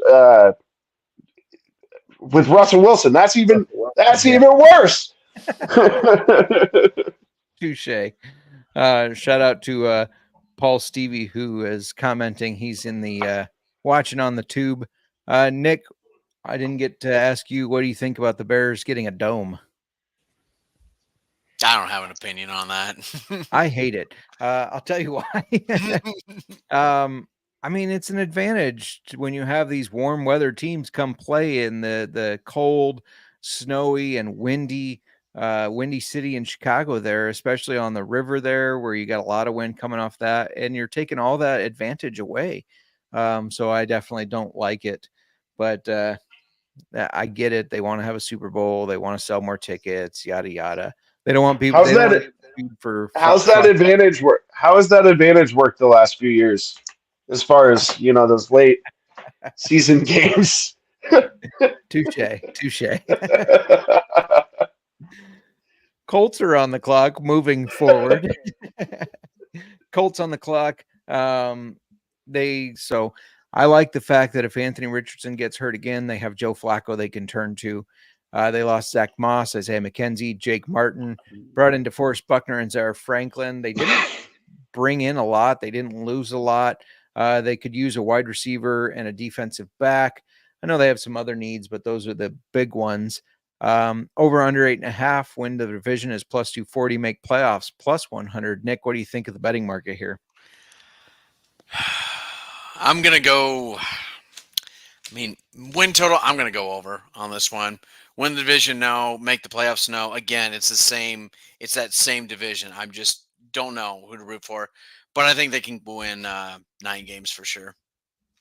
Yeah. By the way, Paul thinks you look a little angry, Nick. Me? Yeah. RD, what do you think of the betting market for the Colts here? I'll sprinkle some on all of it, the over, the division, and the playoffs. I'm an AR believer. Yeah. I'd like to see them go tackle right here or guard. Either way, I always think they need to strengthen that line more to protect a guy that's going to run around back there. They could take the guy from Washington. They could take the tackle from Georgia. Yeah. But I'm a believer in this team. Pittman, Downs going to be coming back from injury. They still Jonathan Taylor. I think this is a team that can continue to improve if he stays healthy. It's not Gardner Minshew. It's a guy that can, if healthy, be dynamic. So I'll sprinkle a little bit on everything. Yeah, that's a great point. If Anthony Richardson does stay healthy, they won 9 games with Gardner Minshew starting the majority of them. So 8.5, they should definitely be able to do that. And if you're looking at 9-10 wins, then you have a good shot at making the playoffs. Division's a little tougher because the Texans are a force to reckon with. They've added even more pieces. And I think the Jaguars bounce back if Trevor Lawrence is fully healthy all year as well. They did take Latu out of UCLA. So that's a guy that, man, talking about battling back from adversity, he was told he would never be able to play football again. And he kept working, got second opinions. Smooth movement. He can finesse. He can bull rush. He's a hell of an edge rusher out of UCLA. RD, what are your thoughts on Colts taking Latu? The Colts are 2 injuries last year as far as Downs and Richardson away from being where, especially now with Latu, being exactly where the Texans were last year. You got your quarterback. You found these young wide receivers. You have a savvy veteran. Now you have your edge rusher. So again, if this team, if the Colts can stay healthy, I don't think they're that far behind the Texans. I think if AR was healthy last year, they'd be, maybe not on the same exact trajectory, but very close. I think this is a fantastic pick for them. They didn't have to trade up. They got a stand pat. They got what I'm assuming they believe is the best defensive player in the draft. Yeah. What's not to like?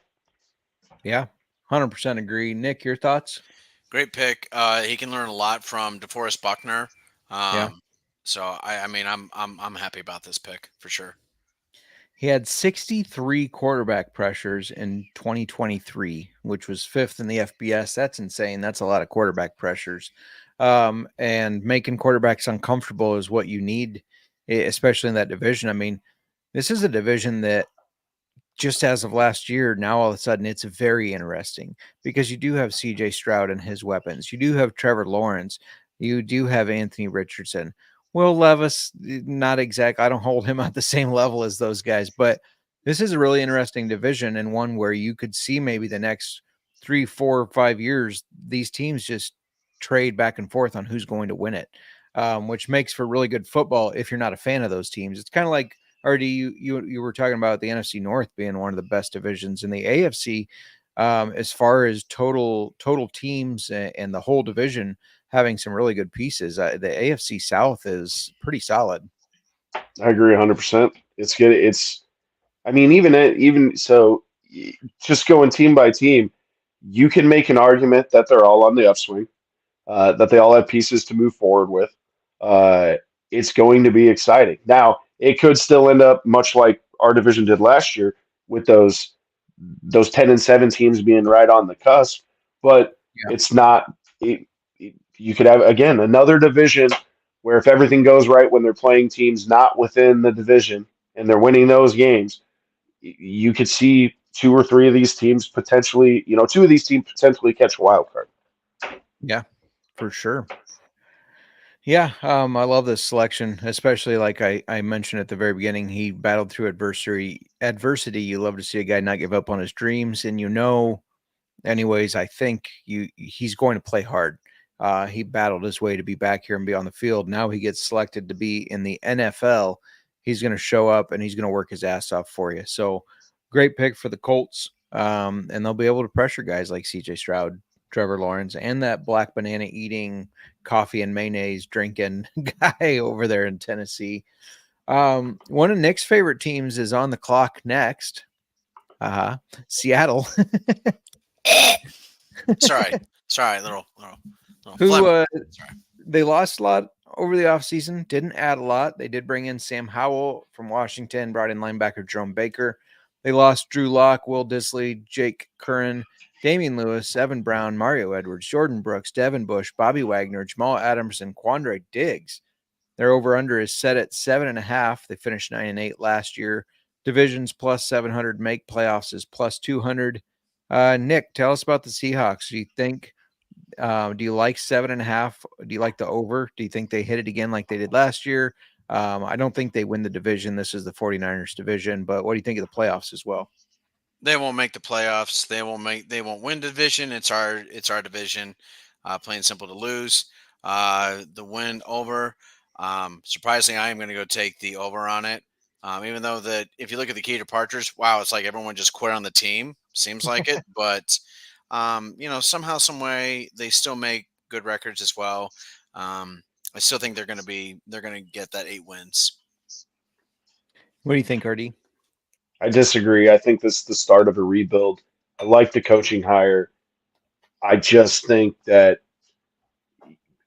Gino's at the level where we've seen his best. 2 years ago was his best. I don't see a season where Gino does better than he played 2 years ago. And so now if you're on this slow decline from a veteran quarterback, I don't have a ton of faith in Sam Howell. In Seattle's one of those franchises, they play the long game. I don't think this is a 2-year coach if they don't do well. Like, he's there. They're going to commit to him. And so if that's the case, it's going to be a slow build. He's going to get his guys. He's going to build his culture. I'm not betting Sam Howell or Gino to win over 7.5 games this year. So I'm not touching the division, not touching the playoffs. Yeah, you bring up a good point talking about the coaching change. It's going to be really interesting to see just how this team performs without Pete Carroll. He's been there for so long because they do keep guys around for a long time.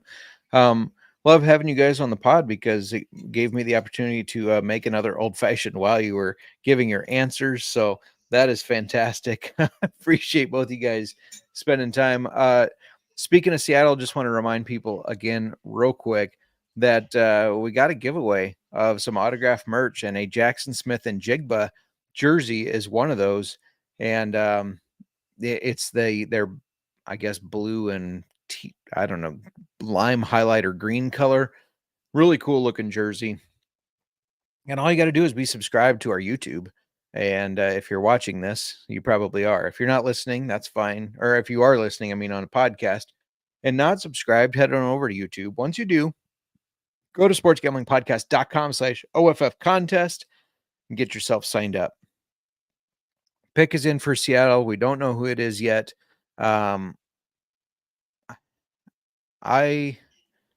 I think they take an edge rusher. We just saw Latu go. I think Dallas Turner or Jared Verse is about to go, and the defensive players start falling off the board. Nick, what do you think? Do you think they go edge rusher with this one? Either edge rusher. I agree with you on that one. I'm just trying to look at everyone right now. That's who's potential. Please, no Cooper DeJean. Please, no Cooper DeJean. I mean, they could end up going cornerback. I think Kenyon Mitchell would be a good option. But the thing, if they took Cooper DeJean, I mean, he can play cornerback or safety. So, and they definitely need the safety help more. RD, what do you think? You think they go defense for sure here? And do you have a lean towards anybody? I don't think it is defense for sure. I think it's best. I think it's best of their board. I think right now, with so much top end defensive talent, they could go edge, they could go linebacker, they could go cornerback / safety. They could still go guard with the I can't think of his name, the kid from Washington, Troy Fatananu, or Oh, yeah. however it is pronounced. So I think really at this point it's whoever they have at the top of their board. I would, just like you guys, I would go edge right here.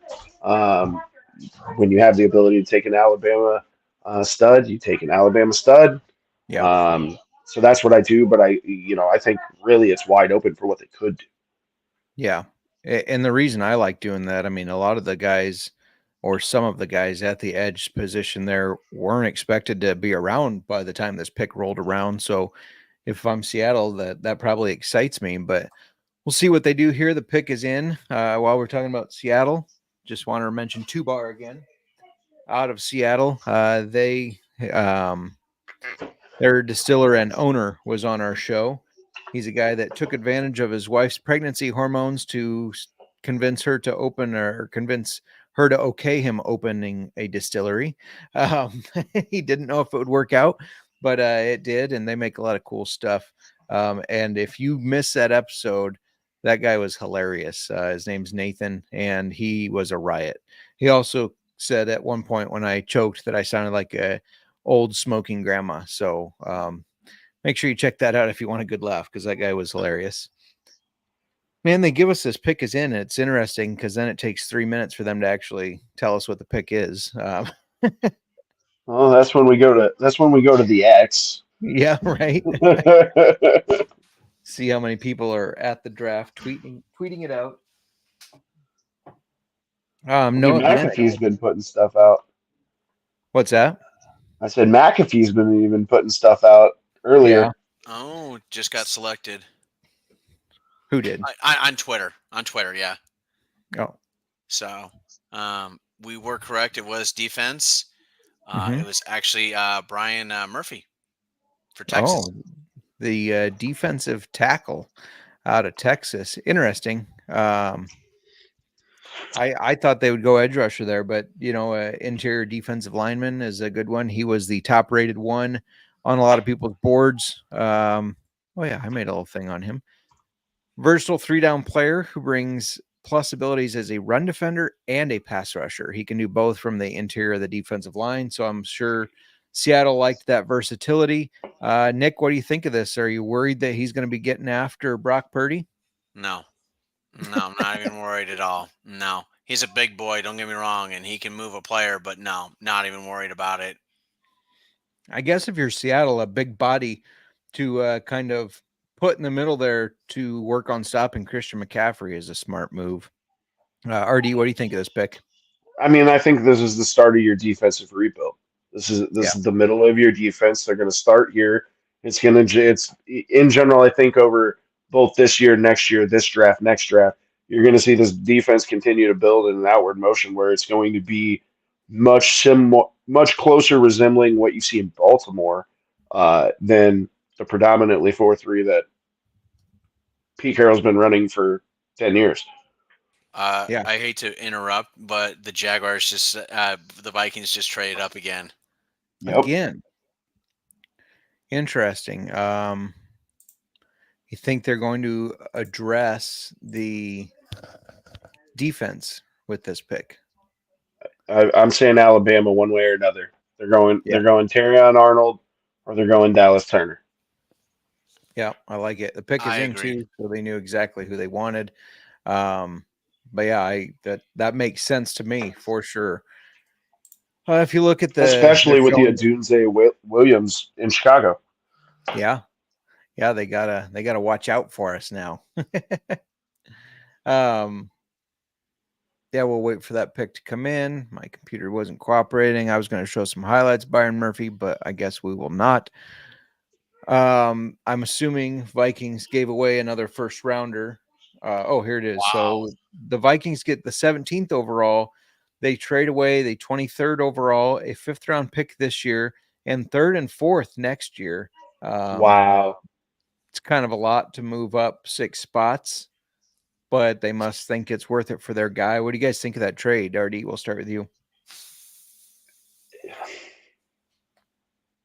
There's still so much top end defensive talent on the board. It's probably going to wind up being a good trade. Depending on what obviously we haven't seen the pick yet, depending on what they do. It's because how much offense went at the first half of this first round. They're getting great value here. So the value they're getting in getting one of these top end defensive players, they can afford to lose out on a 3rd or 4th, especially with contractually where they're going to be with all these draft picks over the next couple of years. It's probably going to end up being a good trade. Yeah, for sure. Dallas Turner, the Alabama edge rusher. Yep. Like you called it, Alabama. RD, you said Alabama player either way, and that's the way they go with an edge rusher, strong pass rusher, impressive speed for his size. So maybe they're trying to take a little page out of the Texans playbook where they get their quarterback. Granted, I don't think their quarterback is comparable to CJ Stroud, but then they take Dallas Turner. So Nick, what do you think of this pick? They needed help on defense. Yeah. After the old guys basically just went away, they need help. This is a good pick for sure. I think I can't disagree with this pick at all. Yeah, losing Danielle Hunter was a blow. They did bring in Jonathan Greenard, but I don't think he's the same level as Danielle Hunter. However, Greenard and Turner on the same line is a really good defensive line start for getting after quarterbacks. RD, what do you think? I agree, and I'm a fan of Blake Cashman. He is a speedy middle linebacker that is good in coverage, and if used right, can get after the quarterback. When it's not that he's not that every down blitzer, but he can be used that way. It's tough for me because I want to hate all these teams, but this division, it's just must-see football right now. All these guys are making good picks. They're doing the right things to build a franchise forward. As much as I just want the Packers to dominate, it is fantastic. If I'm not a fan of this division, it's must-watch football. Yeah, all year long, not even just in season. Like it's crazy to watch all 4 of these teams come up at the same time. Really. Yeah, for sure. I like their over win total a lot right now. Even like we said when they took the JJ McCarthy, we talked about it a little bit, but even that pick aside, adding to the defense here with the edge rusher that can get after quarterbacks, 6.5 wins is not a lot of wins. They had 7.5 with Josh Dobbs, Nick Mullins, those guys playing the majority of the game. So, over 6.5 seems like it's a good pick right now. They have the 3rd place division schedule, which does come into play. I mean, Detroit won, Green Bay was 2nd.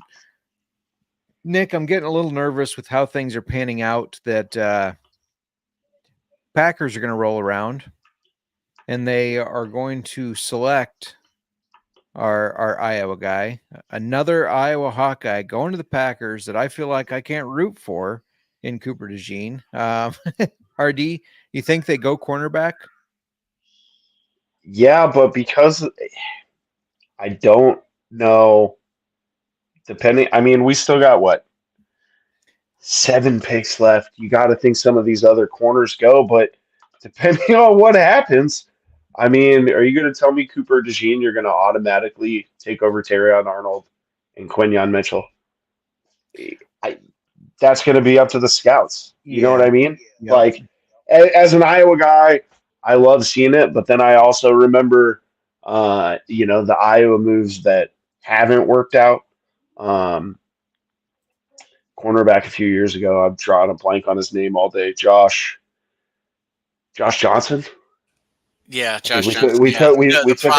took him. Yeah, right. We took him the same year we took Jair. That didn't work out. He got traded off. Abdul Hodge, I know that was an extremely long time ago, but my favorite Hawkeye linebacker of all time, he didn't work out. So I don't like seeing them to go there and not work out. But if I know that it's going to end up like a Micah Hyde situation, give me Cooper DeJean. Don't have to worry about NFL refs and fair catches. Let's go. I like it. Nick, what are you going to think if they take Cooper DeJean? Are you rooting for him or are you rooting for him to do bad? Cooper DeJean, if he goes there.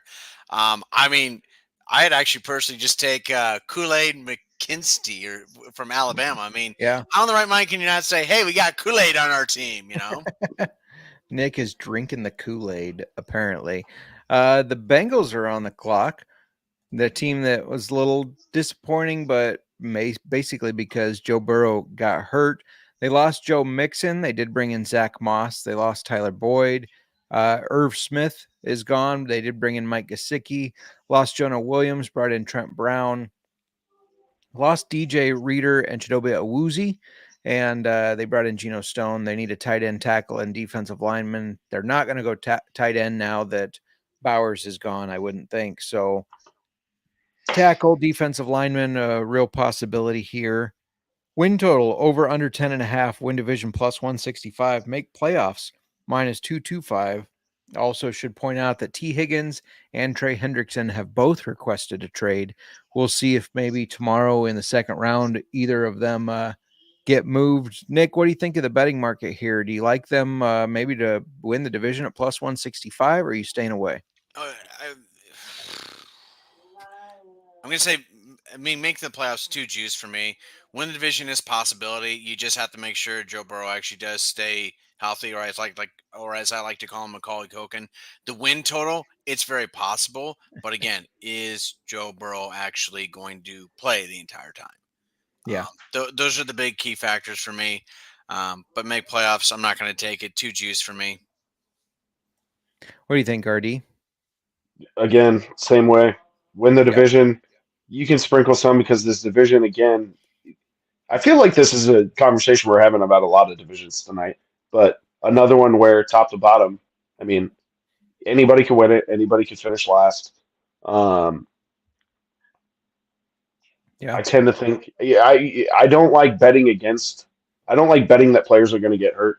So I'm fine with taking the over in this case because Joe Burrow, if you're betting on health, he's going to win games, regardless of what happens with T. Higgins. Still got Jamar Chase and whatever else they happen to do for the rest of these 3 days and everything moving forward. So I take the over, sprinkle a little on the division, stay away from just because of the bad odds on making the playoffs. Yeah. Were either of you surprised that they ended up bringing in Zach Moss and trading Joe Mixon? Joe Mixon's been there for a while. And Zach Moss looked good in limited fashion, backing up Jonathan Taylor when Taylor got hurt. But, the sample size isn't huge. We'll start with RD. What'd you think of that move? I think that they feel like they are system running backs, not that their system is built for system running backs. Samaje Perine looked phenomenal. True. As both spelling Mixon and coming in for Mixon when Mixon was hurt. Mixon was getting older, needed a deal. We've seen what's going on in the running back market, unless you're one of these top 3 or 4 guys. So I think from their end, you took a young guy that maybe hasn't gotten his opportunity. You think you have a system built to, if you have that type of guy, he's going to produce in your passing offense. So I think that's their thought process on it. And I think monetarily for Cincinnati and then both what the Texans need, I think the trade works for both teams. Yeah, true. Nick, did it surprise you, or are you surprised to see Mixon in a different uniform? Which, by the way, those Texans uniforms are actually pretty sweet. The new Broncos uniforms, not so much, but the Texans new uniforms pretty sweet. But are you surprised to see him in a new uniform? Again, kind of with RD as well. It's just their running back scheme. I think after the start of Chase Brown, that running back really showed up. I think that basically just said, we can move on from Mixon. We can move on. We can get someone else as well. Moss kind of fits that scheme and everything. So Yeah. I'm fine with that. I'm a big fan of Chase Brown. Colby last year, they took a tackle, Marius Mims out of Georgia. Colby last year said Chase Brown was at times looked like the best running back in the league. That was last year coming into the NFL draft. He even thought like there were times he looked better than Bijan. So that's interesting.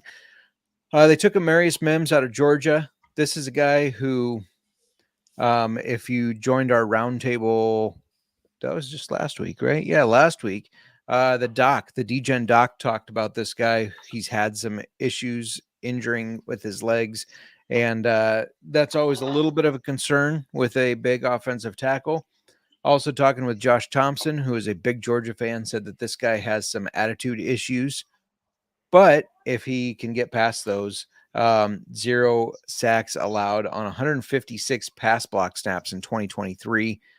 That helps keep Joe Burrow upright if he can perform at that level. Nick, what do you think of this pick? I think it's another tackle. You just need to protect Burrow.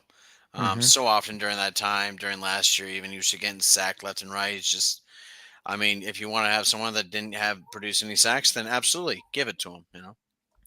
What do you think, RD? Smart move by the Bengals? You got to keep Joe Burrow healthy. You got an SEC tackle. All the other stuff aside, if you have a coaching staff that knows what they're doing, can keep guys in check, they have support systems built up, they do the right things. If you're doing your job as an organization in that fashion, you don't have to worry about this small stuff that happened when you had a 5-star recruit at Georgia. You know what I mean? Yeah. So you got to tackle. He can play at a top end level. You got to protect Joe Burrow. It's a smart move. Yeah, no, agreed. And protecting him is the most important thing that they could do right now. So we're at pick 19. I guess we're 18 picks in, and 16 of the picks have been offensive players. Very, very interesting. And another favorite of Nick's, or maybe just a rival of Nick's, and I keep calling them favorites. The Rams are on the clock. This is the first round pick that they've had in years because of trades that they've made, specifically to get Matt Stafford. And I'm scrolling and scrolling. I should have alphabetized all of these. And it looks like I forgot to make a card for the Rams. They were that unimportant to me. But Nick, what do you think the Rams are going to do here?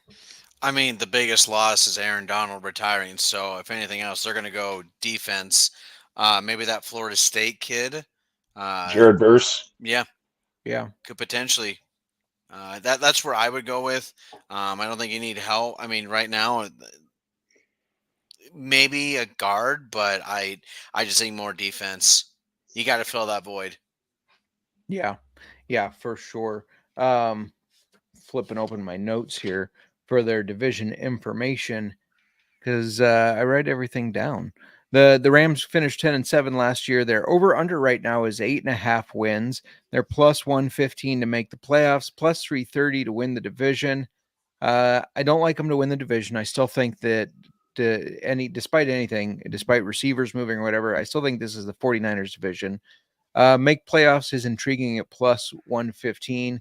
And over-under of 8.5. They won 10 last year. If you don't want to put health into it and you're going to bet that everybody stays healthy and that Matthew Stafford stays healthy, I really like that. I mean, I know they lost Aaron Donald. That's a huge piece to lose, but I don't think that's 3 wins because they won 10 last year. I don't think that losing Aaron Donald drops them to just 7 wins.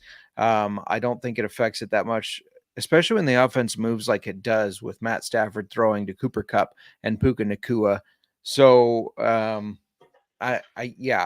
do you think of that, Nick? 8.5 wins and make playoffs at plus money. Are you taking those? If health is not a concern, everyone is healthy, take it. Sean McVay, there's a stat I just looked at, 5 out of 7. He's gotten double digits, so that I would definitely say the win would be over. To make the division, no, it's the 49ers again. Make the playoffs. I'd sprinkle some on there. How about you, Artie? Copy everything. Agree. Not winning the division. I like them the over and to make the playoffs. I mean, Yeah. they made the playoffs last year. Uh, Puka, Sean McVay bringing guys along. The story was the young guys last year. It wasn't, as good as Aaron Donald is, he wasn't what we were talking about every single week when we were talking about the Rams. We were talking about the young guys that were coming through and doing big things for them to keep them afloat until Stafford got back. If we're assuming health, they're going to continue to do better things with more time with Stafford. It's not as though this defense has been world beaters the last 2 years, even with Aaron Donald. So, Yeah. I mean, I could see defensive line with Jared Verse again. Some of these top cornerbacks are going to have to start coming off the board. Agreed. Especially when you got to guard guys like DK Metcalf in the division. As of right now, like Brandon Ayuk and Deebo Samuel in the division. So I can see him going cornerback here, or offensive line. One of those three. If I'm gambling, I'm gonna say Terrion Arnold. It's still these Alabama players. I cannot believe the Pac-12 tonight, or the Yeah. former Pac-12 tonight. I mean, they have to be almost half the picks so far. Yeah. Oh, they went Jared Verse. Jared Verse trying to replace Aaron Donald. He's a powerful pass rusher. He's got really good hands, and the scouts all labeled him as having violent explosiveness. So, I mean, that's what you want to see out of an edge rusher. You want them to be violent. You want them to explode off the line. So that's just going, is he going to replace Aaron Donald? I don't think anybody's going to replace Aaron Donald. I read a stat that Aaron Donald had the biggest pass rush win rate last year and also received the most double teams. That's how impressive of a player he was. Now, I don't think he affected games last year like he had in previous years. Was he good? Yes. He was still a very good defensive lineman.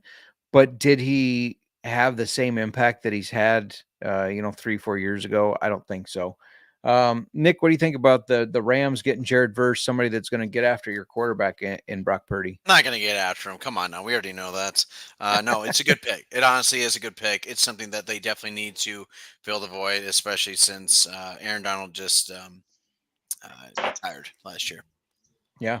62 quarterback pressures last year. That was tied for second, 9+ sacks in each of his last 3 seasons. RD, what do you think of this for the Rams?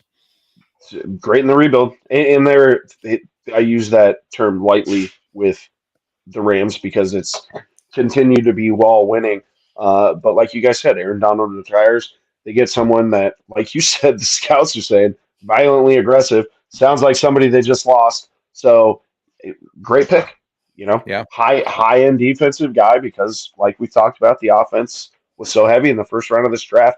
You're gonna see teams that made the playoffs get high end defensive guys, which is a dynamic that we haven't necessarily seen in a bunch of past drafts because you're talking about throwing darts when you get to the back end of the first round. Because of how offensive heavy this is, it's going to make next season's defensive player of the year, rookie defensive player of the year, is going to come from a better team. It's crazy. Yeah, no, I hadn't even thought about that, but you're absolutely right. That is going to be crazy. And Jared Verse stepping into that offense and being able to kind of start to fill the shoes of Aaron Donald. Let's not go crazy here, but maybe that's an awesome spot to sprinkle a little bit money on for defensive rookie of the year because the system is set up for him to come in there and really start succeeding and kind of get some of the opportunities that Aaron Donald had. So yeah, that's a really interesting betting angle. His pro comp is Trey Hendrickson, who we've seen have really good success with the Bengals. So yeah, I'm going to take a quick second away from football real quick to just, since we were talking about LA and California, highlight this California whiskey from Savage and Cook. We've had Dylan Carney on our podcast multiple times, including earlier this year. They have all new stuff. They were blending whiskey because, per regulations, you have to age whiskey so long. They were newer, so they were blending whiskey that had been aged by other places. They now have their own bourbon and their own rye that is the stuff that they created the mash bills. They did all the aging and everything for it, distilling and aging. So, and it's really good stuff. Savage and Cook is one of my favorite distilleries of whiskeys I've had. So since California team just picked, shout out to them, and shout out to Dylan Carney. We're gonna have him back because before I put Pittsburgh up there, they have 2 new offerings coming out. One being a bottled and bond, one being a wheated bourbon they sent us a little sample before they were out, and they are phenomenal. So we got to bring Dylan back on to talk about those. Let's flip to the Steelers, who are on the clock right now. They lose Kenny Pickett and Mason Rudolph, and they replace them with I almost said Justin Wilson, Russell Wilson and Justin Fields. I think the value they got for Fields was crazy. A 6th rounder, maybe that's just the homer in me, but just his abilities to make things happen when he runs the ball. You're talking about a guy that could even come in on certain plays and make a big difference. They traded away Deontay Johnson, lost Allen Robinson. They did get Cordarrelle Patterson, who is older now, but still a good special teamer and role player. They lost Chukwuma Okafor and Armon Watts, Quan Alexander, McCall Walker, Levi Wallace, and Patrick Peterson. They brought in Dante Jackson, but the biggest name that they probably brought in on defense, and RD already talked about wanting him on the Packers, was Patrick Queen. They need a wide receiver, center, tackle, and cornerback. So now that these top cornerbacks are still on the board, I feel like that's probably the route they're going to go, but I guess we'll see. Win total over under 8.5, win division plus 850, make playoffs plus 160. 8.5, that 9 wins is over 500, which Tomlin continues to do. Nick, does he do it again? You can't. I mean, you have to go for the over. It's Mike Tomlin. You have to go for the over. I mean, you got a record of 10-7 with Kenny Pickett's Mason Rudolph. Yeah. Come on, it's the over. Win division, probably not. Make the playoffs, it is very possible. Yeah, I love the over here. RD, do you agree? 100%. Take the over. Not winning the division. Depending on how you feel about Russell Wilson, depending on how you feel about their wide receiving core, whatever they do over the next 3 days, I could see sprinkling money on making the playoffs just because, it's Mike Tomlin. They're good. They're going to be past the 8.5 win mark. They're going to be right there around the 7 seed if they do that. If they're not further advanced than that, so yeah, I'd sprinkle money on that and definitely take the over. Whatever. I mean, even at 9.5, you're close. 100% agree. It's just one of those things. Until Tomlin stops having winning seasons, you can't bet against him to have a winning season. The pick is in. They have not announced it yet, but RD, what do you think they go cornerback here since all the top cornerbacks are on the board and that's one of their biggest needs? I mean, it's cornerback or it's offensive line. If you look at the, and I'm just looking at ESPN right now, top 5 available. You got 3 cornerbacks. You got your number 2 ranked guard, and you got your number 1 ranked center. And projecting out without knowing everyone on their line, they probably have a guard that can move to center if they do decide to go guard here. But with losing Patrick Peterson, that veteran presence, and some other depth pieces, cornerback makes the most sense. Yeah, agreed. They're getting ready to announce it now.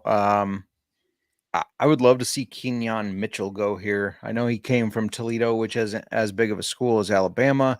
Doesn't have the same football pedigree, but I think he would be a good fit. He's a hard hitter. He's a fast guy. I think he'd be a good fit in that defense. But it's hard to, RD, you've mentioned a couple times, it's hard to fade those Alabama guys because they come from such a strong, prestigious school where they were coached very well. We'll see going forward, but they were coached very well by Nick Saban. But it looks like Cam Hayward's going to announce the pick here. Walter Payton, Man of the Year. Yes, sir. Which is Walter Payton. I put that jersey behind me. That is not one of the prizes to win, just so everybody knows. I did not want the Darren Waller jersey behind me. I wanted Walter Payton behind me for some luck for the Bears. So But Nick, are they going to take a cornerback? I was just waiting, now I'm just like, I'm so gazed. I'm like, what are you going to do? What are you going to do now? Again, I mean, the smart move would be that I could also just throw a curveball of getting the wide receiver from LSU, Brian Thomas Jr. I just looked at that. I was like, maybe, but Yeah. but I'm wrong. But I'm wrong. Mine's still loading here. Who'd they take? They took the tackle from Washington. Washington. Troy Fatanu. Yeah. Yep. He is crying. If you were following along with the drinking game that Adam had me write an article up on, anytime you see a player or a candidate cry when they get drafted, you're supposed to take a shot. So Nick is taking his shot of water. I'll finish my Savage and Cook here.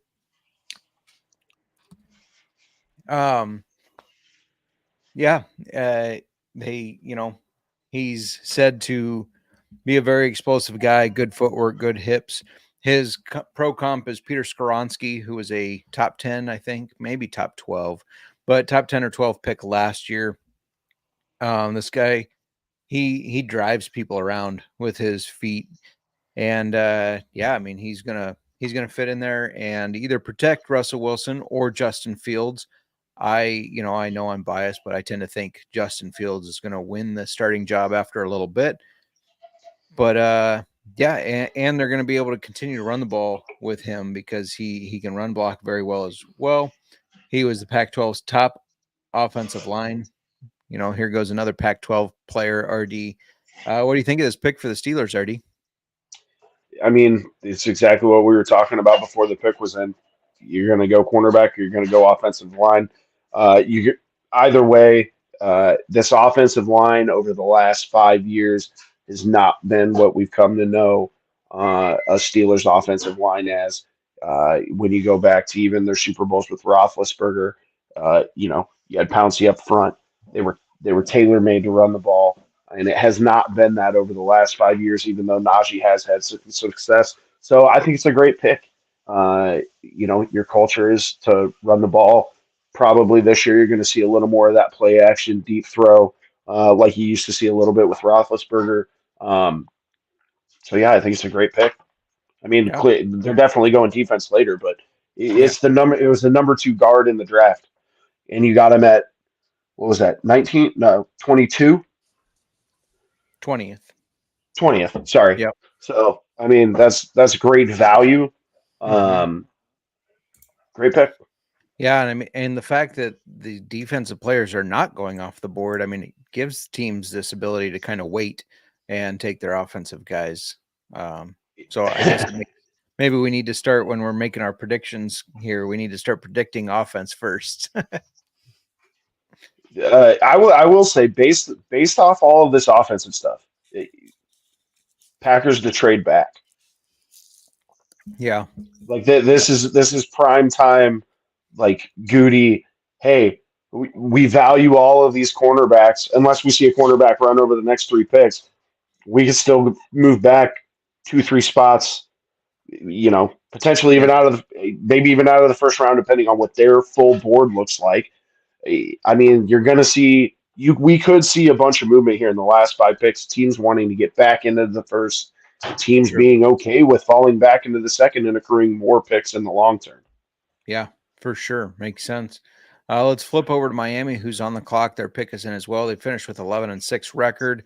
They added Jonnu Smith, Shaq Barrett, and Kendall Fuller after losing Cedric Wilson. Guard Robert Hunt. Edge rushers Justin Houston, Melvin Ingram, Andrew Van Ginkel. A defensive lineman, Christian Wilkins. That's a big loss to them. Linebacker, Jerome Baker. Cornerback, Eli Apple. Cornerback, Xavier Howard. Safeties, Deshaun Elliott and Brandon Jones. They need tight end, guard, tackle, defensive lineman. I mean, it's easy to say, hey, they need an edge rusher. There's some good edge rushers right there for the taking. Or they need to replace Christian Wilkins, and Jerzon Newton out of Illinois is still available. Some people had him going in the top 10. So it's easy to say they should go defensive line, but so many offensive players are going. It's hard to say. I will tell you, it probably wouldn't happen this round. But I have a 30-1 ticket on the Dolphins to draft Xavier Worthy just because Mike McDaniel loved his speed. So I would love to make the $300 off of that. And Nick, looking at this betting market, they won 11 games last year. They're over under 9.5 this year. Granted, they did lose a lot on defense. Win division plus 200, make playoffs minus 175. What do you like any of those? I like the over for the win total. I mean, it's Mike McDaniel. I mean, he says the craziest stuff. Um, in his interviews. I mean, crazy. Make playoffs, absolutely. I'm going to say win division on this one. I think it's theirs for the taking. I don't think it's Buffalo's. Yeah, I kind of agree with that. Buffalo, unfortunately, I'm worried their window is closed, though we are seeing quarterbacks play into their 40s. Maybe not ones that are taking the hits Josh Allen takes, but it will be interesting. My favorite Mike McDaniel quote is, I mean, it's only going to get bigger. RD, what do you think about the betting market here on the Dolphins? Do you like over under 9.5, win division plus 200, or make playoffs? I like all three. All three. I think they're going to continue to do what they do. I don't think, no matter how good Rodgers is going to be at age 40, I don't see them making this huge jump to just be able to just automatically beat the Dolphins. There are a lot of questions in Buffalo. Josh Allen, he throws the interceptions. Yeah. We'll see what else they build around him. And New England's New England right now. So I have a very hard time betting against Miami this year. As far as the division making the playoffs go, obviously, I will have a hard time betting him, to win the Super Bowl or anything like that. But as far as the division goes, the over, I like them in the playoffs. I bet them all.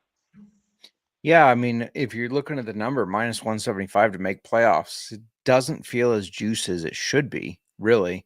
So I agree. I like them all as well. I think they get at least 10 wins. They have a chance of winning the division. It's going to be between them and Buffalo, but Buffalo there's a lot of question marks there, especially now shipping Diggs out. Who's Allen going to throw to aside from Kincaid? And then make playoffs. I think Dolphins do make the playoffs again. And their pick is in, so we'll see who they pick again. I would have made money had they drafted Brock Bowers. He's gone. I don't think they'll draft Xavier Worthy this early. Though Mike McDaniel, he is kind of a quirky guy. Who knows? So I don't have a lot writing on bets for the draft on this one. They take edge rusher Chop Robinson out of Penn State. Definitely an interesting pick there. Hell of a player. I just didn't expect the Dolphins to take him. Nick, what do you think about this? A kind of little surprised, but again, you need help on the defense for sure. I mean, the offense is basic, kind of secure with all your weapons. You have Waddle, you have Hill, you have a plethora of running backs as well. Line is pretty decent. I mean, you got to start in the defense somehow, and why not rebuild? That edge because got to put pressure. I think they weren't the greatest on putting pressure on quarterbacks that they faced. Yeah, I mean, in losing Christian Wilkins is their best defensive line part. Now, granted, he was interior, but still, he was the best part. PFF graded Chop Robinson as a 92.3 pass rush grade in 2023. RD, what do you think of this pick for the Dolphins? I mean, I think that at this point in the draft for them, they were drafting for need. I still think cornerback was the move here for them with what they lost.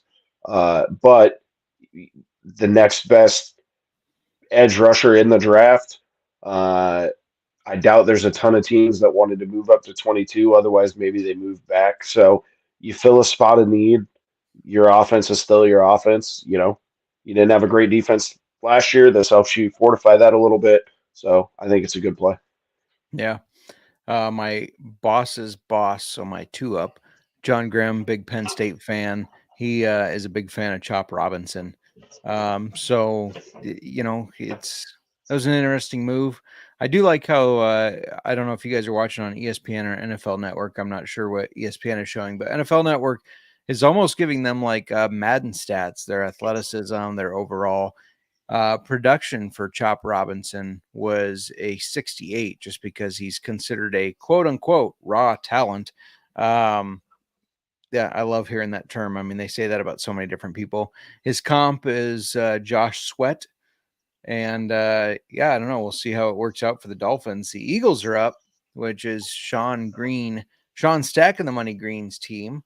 I tend to think that they're going to maybe take a little bit of a step back. I think Jalen Hurts is regressing. Moneyline, who hosted an NFL gambling podcast with me, he likes to call him Jalen Prescott. But they lost running backs DeAndre Swift to the Bears, running back Boston Scott. But they brought in Saquon Barkley. They also traded to get Kenny Pickett as a backup to Jalen Hurts. Lost wide receivers Julio Jones and Olamide Zaccheaus. I don't think that's a big loss. They brought in Devontae Parker, who has one of the worst catch percentages of last year. So I don't think that's a big deal. They lost tackle Jack Driscoll, linebacker Nicholas Morrow, center Jason Kelce. That's the huge one. I mean, Jason Kelce is probably the best center in the league last year. Edge rusher Hassan Reddick, they traded him away. Fletcher Cox retired with Jason Kelce. And Kevin Byard is now a Bear. They did bring back C.J. Gardner-Johnson for his second stint with them, though. They need a linebacker, a defensive back, a wide receiver, a center. They likely take defensive back here. But betting market, 10.5 wins, plus 135 to win the division, make playoffs minus 200. RD, what do you think about the betting market here? Do you like any of those? No, I think the Cowboys still threatening this division, potentially take them over. I understand all the things that they've done, but with the step back they took last year, what Jalen Hurts are we getting? I understand we're expecting health, but he was healthy enough to play. How much did it really change what he was doing or those types of things? It'll be interesting to see whether they go. I mean, you would think cornerback, based off paying AJ Brown and Devontae Smith. You wouldn't think wide receiver, but they still need to fill it out. So maybe like a Brian Thomas at a LSU. But I think they're in that same position the Dolphins are. You draft for need. You've paid all the guys that you want to be the anchors of this team for the next 3 to 4 years, and so now you're just filling in with depth. So, I mean, wherever their top of the board is, you can't go wrong with it unless you reach and whiff. Yeah. Nick, what do you think about the betting market here? Do you like any of these? It's a shocker. I'm going to take the under on this. I think they're only going to get 10 wins. I don't like the division. I don't like the playoffs. This team is just, I mean, we broke their spirits basically. When we beat the crap out of them, we broke their spirits and they just basically just rolled over and just died basically. That's what happened. Once we beat them basically. We don't know what we're going to get. I mean, I don't even, there's so much dysfunction, I want to say. And if the Eagles come back and they're looking like they were 2 years ago, then mad props. They're looking great. But right now I'm uncertain. I'm going to go take the under on this for the win total, see what they pick. I would probably gauge a cornerback. They need help. But I also do think maybe more defensive tackle, to be honest, because they lost so much. So cornerback or defensive tackle, I imagine they would go Jerzan Newton out of Illinois. He's the best one available. I think they go cornerback. We'll see here in a little bit here. It's going to be interesting to see how that offensive line goes because I know center isn't like this sexy position that people talk about. It doesn't get these high paying contracts, but Jason Kelce being the anchor of that line, calling out the blitzer, being the middle of that tush push, I think it's going to hurt them not having him. And not a lot of people are kind of talking about that, it seems like, and I think they take a step back because of it. And so, yeah, I like the under with you guys. I don't like the over at all. But yeah, can I make a point about that? Absolutely. I think one of the things that we're not talking about enough is that Jason Kelce handpicked the replacement. Like if this was just, hey, this is like if they were just to take the Duke kid right here, which they're not going to, I don't think. Then we're talking about what are you going to get at center next year? This is a guy that Jason Kelce has done what we always want the quarterbacks to do: train your replacement. He handpicked him. He said, "Go get this guy." He's had him under his wing for the last 2 years, I believe. Mhm.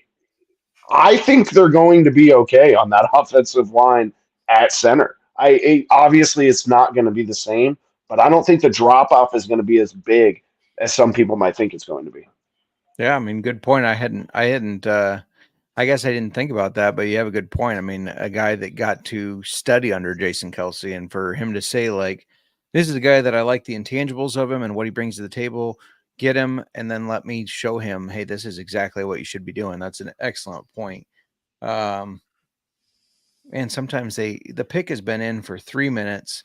Now we're going to Australia for Jordan, however you say his last name, to read the pick. It's Mitchell from Toledo. There you go. Sorry. No, you're good. Kenyon Mitchell. This guy's got a lot of speed. He's an excellent athlete. He can backpedal very fast. And Pro Football Focus says that he has some of the best advanced metrics, ignore the typo there, over the last 2 years in their college football. So I know a lot of people saying, well, it's Toledo. They don't play a lot of tough teams. Doesn't matter. Metrics are metrics. I mean, a guy passes the eye test. He passes the eye test.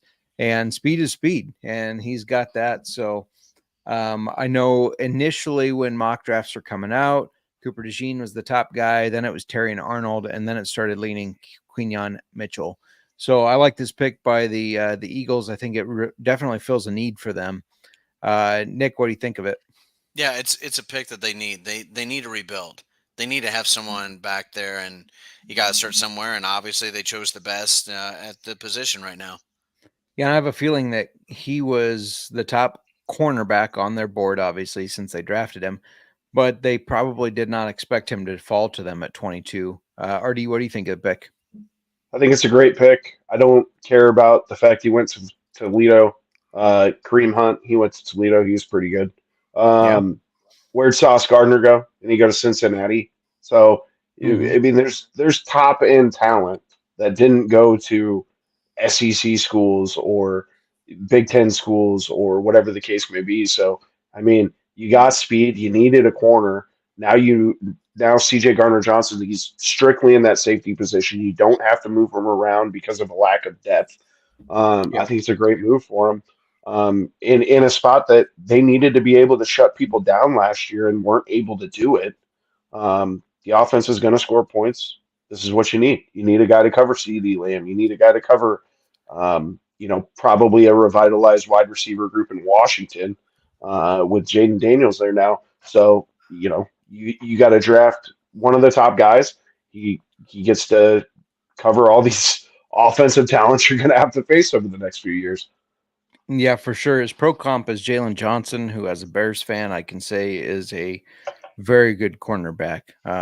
One of the lockdown corners and becoming, anyways. I know he's only got 1 year basically under his belt, but becoming a very good lockdown cornerback. And I think Kenyon Mitchell can be that for the Eagles. So definitely a good pick by them.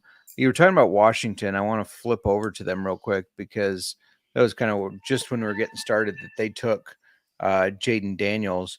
Washington has, I think, 4, maybe 5 picks in the top 100. So they have a real opportunity to kind of flip their franchise around. And yes, I know they play in a division with the Cowboys and the Eagles, who have been very successful lately. But I wanted to ask your guys' opinion on the betting market for Washington, because I'm just kind of interested on your thoughts. Win total over under 6.5. And now we know they have Jaden Daniels. They're going to add more weapons. Win the division at plus 750. Make playoffs plus 260. Nick, we'll start with you. What do you think of the betting market for Washington here? Don't like the division. Don't like the playoffs. I think they can get over the wins. It's going to be a stretch, but I think they can get over the wins for sure. How about you, RD? I agree 100%. I call me crazy, and that's okay, but it is plus 750, so you don't have to wager a lot. I'm sprinkling a little on win the division just because this division doesn't have repeat winners. And I know it's kind of been back and forth a little bit between the Eagles and the Cowboys, but with 5 picks in the top 100 and still some good pieces on defense, still some good pieces on offense like Terry McLaurin, and Brian Robinson, the other B. Robinson running back. I think they can make some noise with this draft and really turn their team around. I love the over. I think they're going to get 3 more wins than they got last year. But I'm sprinkling a little on win the division here as well, just because, I mean, it's the NFC East. I mean, who knows what's going to happen, right? Did you get I that think money from Moneyline Mac for when you're sprinkling on for the division, or what exactly? I should. I'm sure he backs that pick 100%, but he would prefer they change their name back to the Redskins. The Jaguars are on the clock now. The pick is in, but let's talk about these Jacksonville Jaguars a little bit, who lost Calvin Ridley, Kayvon Chesson, Foley Fatukasi. Some of the fun things is trying to pronounce these names: Angelo Blackson, Darius Williams, and Rayshon Jenkins. They did trade to get Mac Jones, which is an interesting backup. They have wide receiver Gabe Davis coming from Buffalo, who, as a fantasy football manager, is one of the most frustrating wide receivers. I mean, he pops off for a week, you throw him in, and he gets 0. He gets 0 the next week, and you're like, I'm never starting him again. I'm putting him on the bench, and he pops off. They got guard Ezra Cleveland, linebacker Foy Aluokan, Eric Armstead from the 49ers, Ronald Darby, the cornerbacks, and safety Darnell Savage. They need a guard, edge rusher, defensive back. Kind of wonder if they go defensive back here. Over under 8.5 wins, plus 240 to win the division, and plus 100 to make the playoffs. RD, what do you think of the betting market there? Do you like the 8.5 wins over maybe? I do. I think you can sprinkle a little money on all of this, but I'm not doing it. I'm doing it because it's good odds and I think it's got potential. Not that I think it's clear cut for sure going to happen, but I think you can win money all the way here. This division setup, yes, it's getting better, but this team could be better than what they were last year. Brian Thomas Jr. is the pick. Love it for him. Yeah. I mean, that's stellar for them. I thought Cooper might get stolen there, so I'm glad he didn't. I think this is a great pickup for them. Another fast, speedy weapon for Trevor Lawrence. Yeah. I mean, there are guys saying he's closer to Neighbors than a lot of people are giving him credit for. So, should be a good weapon. Should be a guy to look out for in fantasy for everybody. Yeah, for sure. He's a field stretcher. He's a big play threat, but he's also a 6'4" red zone threat. So yeah, absolutely. I agree with you there. I think he's a solid wide receiver too in fantasy football, just immediately. Especially when you think about Trevor Lawrence throwing to him, who is a good quarterback. He draws comparison to T. Higgins. I was just going to say he feels like that. Yeah. Yep. 100%. And he's got speed for that 6'4" body. Nick, what do you think of this pick, and what do you think of the over under win total and win division prices? I like make the playoffs, and I like the over the win. Definitely for that. I definitely like the pick. I think it basically complements a different option for Trevor Lawrence to actually throw to, besides Christian Kirk, or just take it down to Travis Etienne. He's going to be a threat in the red zone, which basically just takes a little bit more pressure off of Christian Kirk. So I like the pick. I thought they were going to go defense myself. I did too. I really did, but I think it's still a great pick for them. I think they could have used defense a little bit more. This guy, I loved Calvin Ridley. I was higher on him than how he finished fantasy football wise, but this guy's going to take over that spot that Calvin Ridley was playing and play it better, in my opinion. Do you agree, Nick? Yeah, it's going to be a lot better for sure, because I really hope that they actually build great chemistry together and not have the inconsistency like Ridley had with Lawrence. Yep, 100%. I mean, if you look at it, they have Trevor Lawrence throwing to Christian Kirk, like you alluded to, Gabe Davis, Evan Ingram, Brian Thomas. They have Travis Etienne out of the backfield. That's a loaded offense. Definitely a loaded offense. So that's why I really like this over 8.5 wins. Win the division, I like it as well. I know Texans won it, and they still look really good. But I think, even though I don't think C.J. Stroud's going to be bad, I think he takes just a small step backward. And so I think Jacksonville has a good chance at stealing that back. And 8.5 wins I think is too low. I think they get to 10 or so. So definitely like the over there. RD, we were saying, I know you stepped away for a second there. Calvin Ridley, as much as I was in love with him being on the Jags and thinking he was going to be great last year, Brian Thomas is going to step in and be an even better option than Calvin Ridley was last year. Do you agree? I do agree 100%. In fact, I kind of get a little bit of not necessarily where position wise in the draft, but this kind of has a CeeDee Lamb feel to it. You know, a stud wide receiver coming into a situation where at the time Amari Cooper was still there. You had that, you still had Michael Gallup. I mean, that was a veteran wide receiver room with talent there that CeeDee Lamb came into.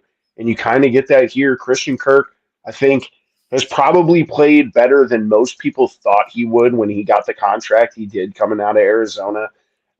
Evan Ingram finally is becoming what people thought he could be while he was in New York.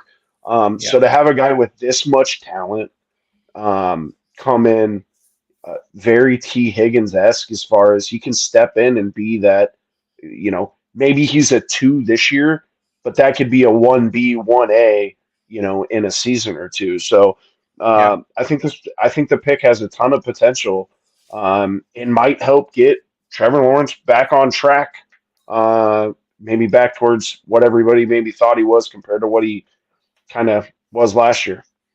Yeah, 100% agree. Let's flip over to the team that's on the clock now. Their pick is not in, surprisingly, with only a minute left. Maybe they're going to be a team that runs out, which would just be hilarious given that the Sports Gambling Podcast Network is anti-Cowboy. They lost Tony Pollard, Michael Gallup, Tyron Smith, Tyler Biadasz, Dante Fowler, Jonathan Hankins, Leighton Vander Esch retired, unfortunately, due to injury, Stephon Gilmore, Dorrance Armstrong, and Neville Gallimore. They brought in Royce Freeman and Lance Kendricks. That's it. It was a very quiet free agency for them. It was kind of like that meme with the guy with the stick poking saying, do something. That's what I'm sure Cowboys fans were thinking. They need running back, wide receiver, center, tackle, defensive line, linebacker, cornerback. Win total over under 10.5 wins. Win division plus 125. 20 seconds left, and it doesn't say pick is in. As Jerry Jones sleep? Oh, no, it's a trade. Oh, a trade with Detroit, which is interesting. I don't like this. Ooh, they could be getting that cornerback from Iowa. They sure could.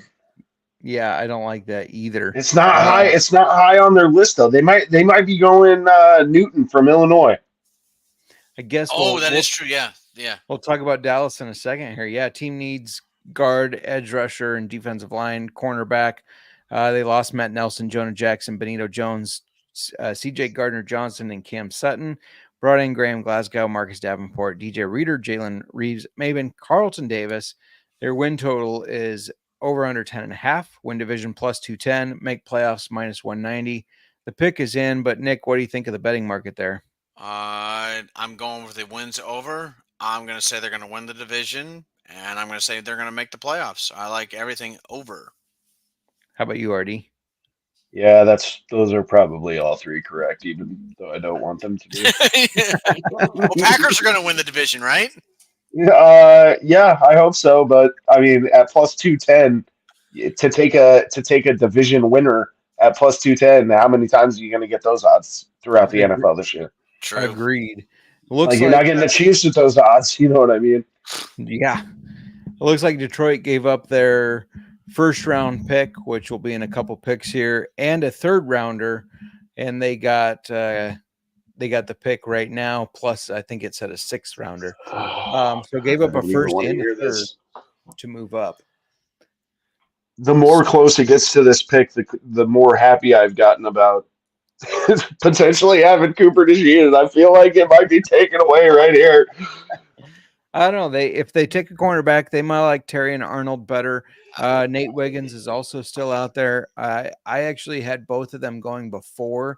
Now, granted, my my mock draft has been shit as of right now because all these quarterbacks going off the board I didn't expect, but I thought those might go a little bit more because I wondered how much would come into play. I don't want to make this a race thing, but how much would come into play about somebody drafting a white cornerback because there literally are no successful white cornerbacks in the league right now. Since Jason Sehorn. Yeah. Who played when? That was Well, he played he was the best defense, well, one of the best cornerbacks on that team when they lost to the Ravens in, what was that, 01? No. I was thinking early 2000s. Yeah, it was because that was the Trent Dilfer, Kerry Collins worst quarterback Super Bowl of all time. They got Terry on. Oh, he's crying. He's crying. He's crying. Did they take Terry and Arnold? They haven't said it yet, but he's wiping his eyes. I bet that's the guy then. It has. I mean, God, this division just continues to get more stacked. It does. I mean, Terry and Arnold from Alabama, he's a hard-hitting cornerback who's going to fit that style of Dan Campbell, bite your kneecaps. He's got elite athleticism, excellent start and stop movement, and he's got a very high ceiling from everything the scouts were saying. Yeah, just thinking about his hard-hitting style, how much that fits into the I guess schemes and just mentality that Dan Campbell kind of praises. He was ranked number 9 on Daniel Jeremiah's best available. So to get him at 24, a bit of a steal here. Still waiting for the official announcement, but I have a feeling that that's who it is.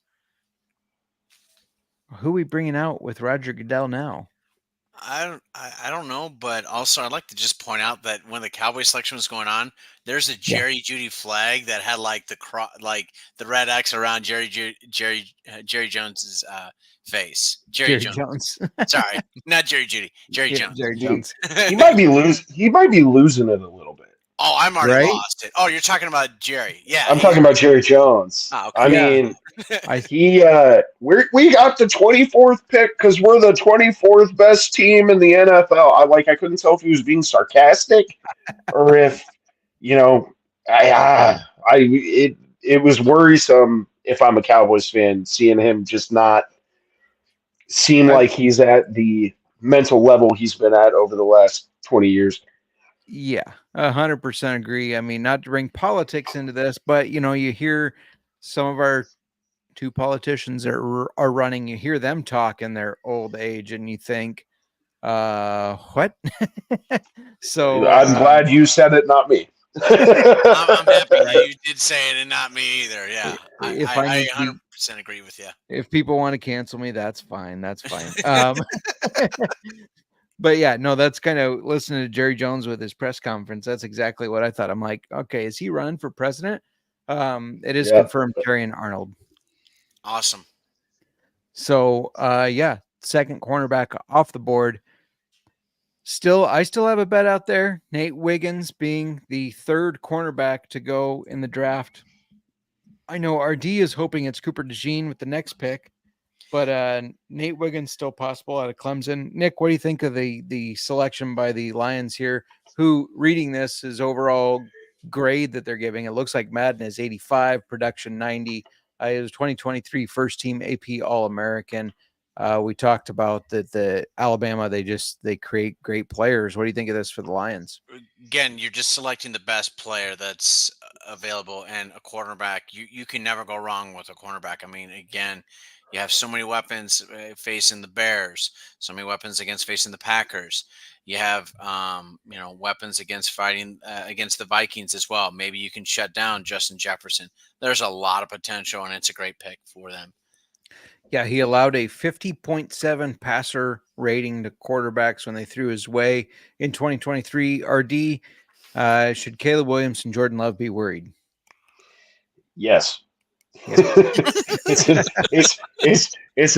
a lanky, Alabama cornerback. Like it's another guy you're going to have to account for. And when you have the likes of these defenses coming at you, whether it be Rashawn Gary, Aiden Hutchinson, Montez Sweat, whatever the Vikings put together this year. I'm drawing a blank, but I mean, to have a corner with this much talent, being able to jump out and steal some balls with that much pressure in these quarterbacks' faces, it's going to be a good thing for Detroit. It's going to make for some rough days for the rest of the North, probably. Yeah. Well, good luck defending that Caleb Williams little sidearm flick of the wrist down the field thing. I'm really curious to see. I know we didn't start until after that pick because I jumped on the main show for that. I'm really curious to see if Caleb Williams is able to do that at the NFL level. It looks great in college, and especially against, teams that don't have as good of caliber school as Caleb Williams had. But when you're playing NFL guys every Sunday, I don't know if he's going to be able to do it. I'm really curious to see what happens because, everybody relates. Oh, Patrick Mahomes does that. It's relatable to Patrick Mahomes. Patrick Mahomes didn't do that much in college. He was able to unlock that in the NFL because he's a different breed.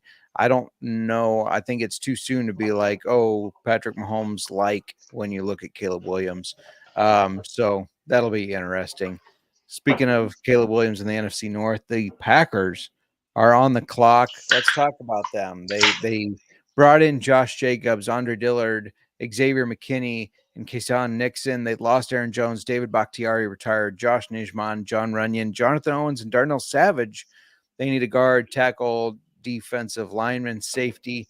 Probably a cornerback would be good too. They finished with a record of 9-8. Their win total over under, is that right? Were they 9-8, RD? I thought they won more games than that. No, that sounds right. Sounds right. That sounds right. Yeah, that's what it says here. Okay. They're over under now, 10.5. Win the division plus 210, make playoffs 190. RD, this is your team. We'll start with you. Tell us why we should be betting these and which ones you're betting. Take the over, take the win the division, especially at the same odds as the Lions. You can bet both of them equal parts money and still win money, paying back both bets if either one of those teams wins. And I think they'll make the playoffs. They reset the running back clock. They got younger with a guy that can do a lot of the same things, same contract. They can get rid of him after a year. Dillard's going to be a depth piece. The money you save by getting rid of Rodgers and taking that cap hit last year as opposed to this year. Now you got Xavier McKinney on the backside, which they needed that type of safety really since they lost Micah Hyde. And I like re-signing Kayshawn Nixon, great returner, although may not be as necessary if they take Cooper DeJean right here.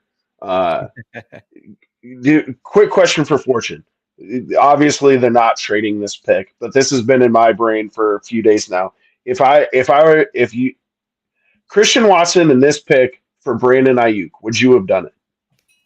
No, I don't think they want to get rid of Brandon Ayuk, to be honest. I don't either. But I didn't know how extreme things had gotten. So if he was trying to get out the door, I didn't know if a first rounder plus a talent like Christian Watson would be appealing at all to a Niners fan. For me, it wouldn't be. I like more. I'd rather trade Deebo Samuel than I would Brandon Ayuk. Brandon Ayuk has got a lot better. Deebo runs his mouth. Deebo gets his mouth in trouble, and he just runs his mouth. I mean, that's the reason why we lost the freaking Browns game, is because he just went off and started just running his mouth. And it's like, yeah, big brother Trent Williams is there, but good gosh, man, stop running your mouth. You're a great player. You're not the best player, in my opinion. Agreed. I agree with you 100%. I think Ayuk is the better of the two. I have him in multiple fantasy leagues. I love him. I think he's great. That's why I was like, ooh, wonder if we could pull off something sneaky. Speaking of fantasy football, in talking about Christian Watson, man, that dude frustrates me in fantasy football. And I think it is just, I hate to say it, I think Jordan Love is a good quarterback that can spread the ball around to multiple targets. I don't think it needs to key in on it. He needs to key on any one guy. But as a fantasy football manager of Christian Watson that thought like, oh, 2 years ago, this dude looked like the guy. it's frustrating that I gave up some collateral on him.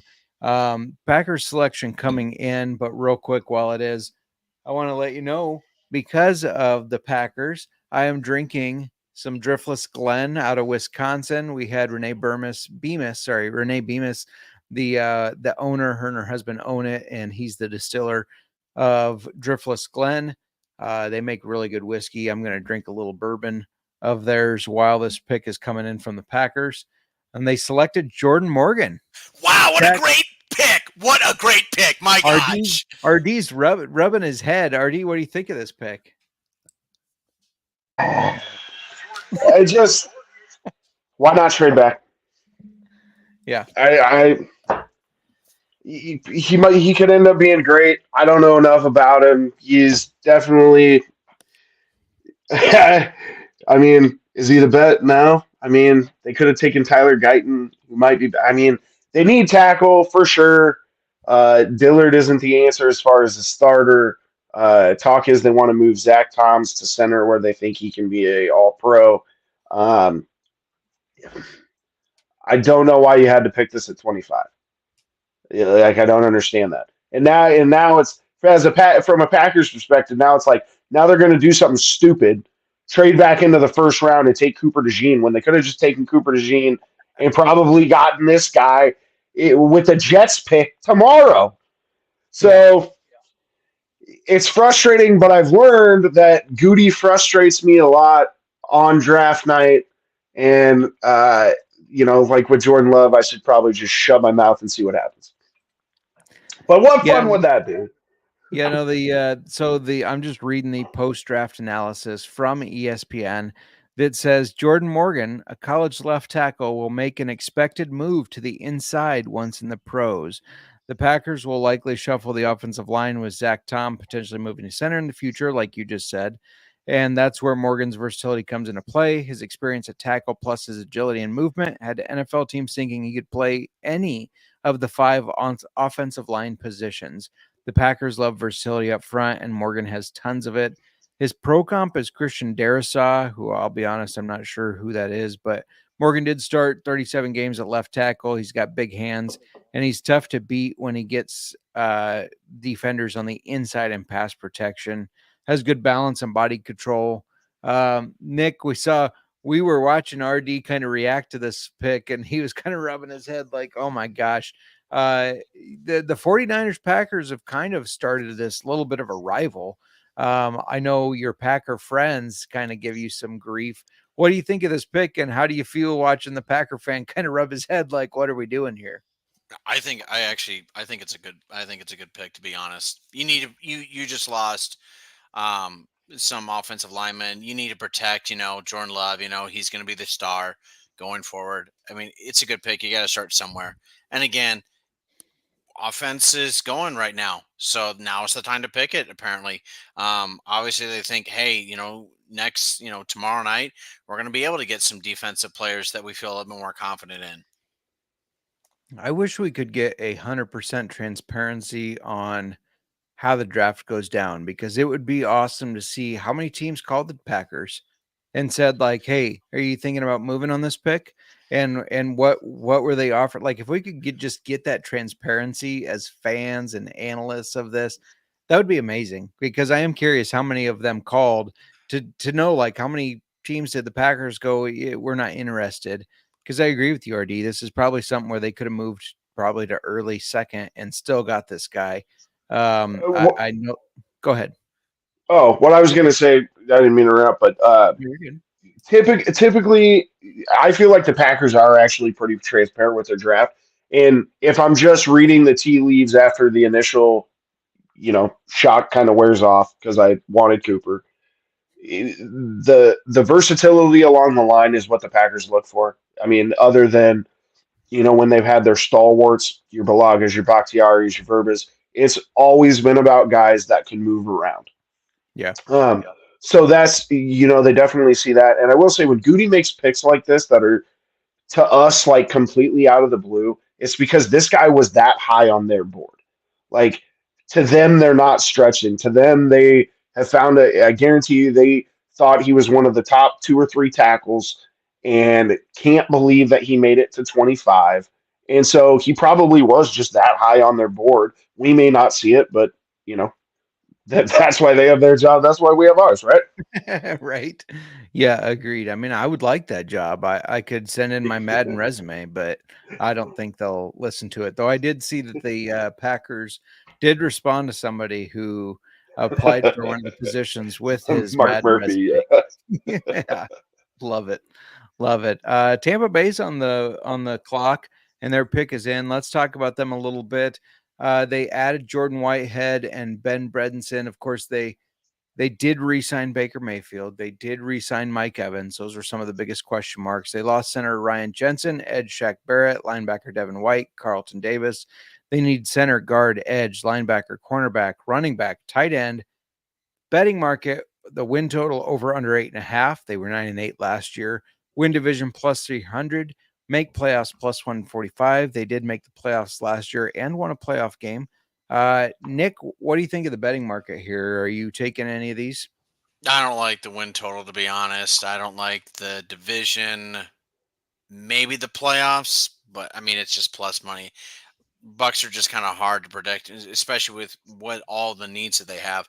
But I think it's going to be that Duke kid. I'm not looking up on Twitter either. Just I think it's going to be the Duke kid. Graham Barton. Yeah. He's considered the 22nd top available on Daniel Jeremiah's board. RD, do you like any of the betting markets here? No, there's just too much unpredictability. Like Baker had a great season last year, but what Baker are you going to get? Father Time is slowly catching up with this team, and over the last few drafts, they've gotten some talent, but there hasn't been that big, robust draft class where it was like, okay, this is the next generation to move Tampa Bay forward. And so, I have a hard time throwing money at it when there's other teams in that division that I think are taking steps forward. Obviously, we think Atlanta's at the top of the heap there, but I mean, Carolina gave teams within the division fits last year. You never know with the Saints, so I have, if you want to throw something at it, if you had to pick one, I'd say throw maybe a little bit at make the playoffs just because they were able to do that last year, but I'm not in love with anything here. Yeah, I 100% agree with that. They did go with Graham Barton, who, he's playing. Yeah, good call, Nick. He's played tackle. He's played guard and center. Nick, while you're celebrating, this is a great time to bring you back down to let you know that the NBA pick that you sent me did not hit. In fact, Evan Mobley's rebounds was way off. He had 2, not 6. Well, I was using Hall of Fame bets, so I'm sorry. That's what happens with the NBA. Unpredictable. Neither did Donovan Mitchell. He didn't even hit 18 points. Right. So we'll hope that your other Laker game one that you sent will hit. Even though D'Angelo Russell, out of the 10 points that you put in the bet, he has 0. So there is that. Anyways, Graham Barton. Thanks for putting me down. Thanks. Graham Barton out of Duke. His pro comp is Cody Whitehair, which, as a Bears fan, I'm going to tell you right now that's not a good pro comp. Cody Whitehair, he was okay, but he was one of the lowest graded centers and guards in the league last year. So I don't think that's somebody you want to be compared to. But this guy, he's played left tackle, he's played guard, he's played center, he's played all along the line, and I think that's probably what they like about him. It's just a little surprising to me to see him go in the first round. This is a similar thing to the Packers, where you would think they could have traded down and still gotten this guy, but they took him anyways. It looks like Arizona they ran to the podium. Apparently, they knew their guy, and Darius Robinson. Yep. Edge rusher, Missouri. That's wow. Him going in the first round is a little surprising, but I do think it's well deserved. He had a lot of good numbers at Missouri there, and this is a team that maybe they didn't need an edge rusher, but this was probably their highest graded player, so they decided to go with him. We'll talk about that pick and the betting market the win total over under 6.5, win division plus 1,300, make playoffs plus 330. RD, we'll start with you. What do you think of this pick, and what do you think of the betting market for them? I liked the pick. Uh, you have to think with already taken, as Mir would say, Mervison in the first round.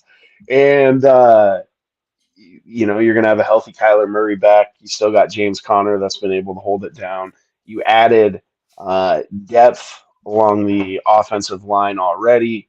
Go for an area of need. You need to be able to sack the quarterback. You need to be able to get after Brock Purdy. You need to be able to get after Geno Smith, Matt Stafford. So, um, you know, again, we're hitting to that point of the draft where teams are going to draft from need. Because if you look at the top available, we got a boatload of cornerbacks and wide receivers. But bottom line is, not everybody's going to, just because they're a better overall talent than maybe this person or a Cooper DeJean, fit's going to come a lot more into play over the next 5 or 6 picks of the draft. Yeah, for sure. I mean, I was kind of hopeful that he was going to fall to the 3rd round to the Bears, but didn't happen. Nick, what do you think of this pick, and what do you think of the betting market for the Cardinals? I don't trust anything with that at all for the betting market at all for the Cardinals. So much uncertainty. I actually do like the pick. They need a pass rush. They need someone. So I think it's a good one. But this Cardinal team, in general, is just so in flux. I don't know. Yeah. As good as Kyler Murray seems to be, I don't think he's the guy. I don't think he's ever going to win them a Super Bowl for sure. I don't think he's going to win their division. So as long as he's around as their quarterback, I mean, unfortunately, I don't think they have a super high ceiling as a team. What do you guys think about Kyler Murray? We'll start with Nick. It really depends, Is he going to be playing his Call of Duty tournaments or not? If he's actually not going to, then yeah, they have a pretty good successful chance. If he's all in and says that he wants to play, well then put down the controller, get it on the playbook, start going. But for right now, I'm not a big fan of Kyler Murray. He's a speedster, and every single time that we're facing him, I'm like, sack him, get him, get him, get him. And every single time he goes out of the bounds, I'm like, all right, next time, you just get him. I shouldn't say anything bad about him because one of the pro comps that Caleb Williams got was Kyler Murray. But RD, what do you think of Kyler Murray? I think he's good enough where you can take the over. Like, if he's healthy, he's annoyingly able to get away from everything in such a way, enough big plays, that they're going to upset 4 or 5 teams, along with playing a few teams that they're going to beat because they're just better than, with the talent and the health moving forward. But if Call of Duty brings Verdansk back in season 4, I mean, it's game over. You may as well just sit him. I'm exactly with you. Like, there's all these rumors about all the stuff Call of Duty's doing. He knows it probably better than we do. So hopefully Mervison can keep him engaged in football and not Xbox. I mean, a real important question here. Oh, there's been a trade. Casey. The Chiefs are trading up. Yeah. They're taking their top wide receiver, you think? Maybe? I think they're going to go cornerback, honestly. I know Rashee Rice having some legal issues, but I don't think it's going to be that bad. Sneed replacing L'Jarius Sneed. That's what it is, I bet. Yeah, so they added Carson Wentz, Marquise Brown, who I think is going to be sneaky good in that Chiefs offense, and tight end Irv Smith. They did lose Jerick McKinnon, MVS, Richie James, McCole Hardman, Blake Bell, tackle Donovan Smith, center Nick Allegretti, linebacker Willie Gay, and then cornerback L'Jarius Sneed, safety Mike Edwards. They need a wide receiver, tackle, and defensive line, but I think cornerback is important. Win total over under 11.5. Win division minus 225. Make playoffs minus 475. Not a lot of value here. Let's start with Nick. What do you think of the betting market here? Are you staying away from all of it?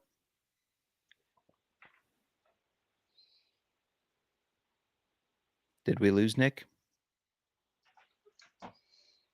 Maybe. Nick, we can't hear you.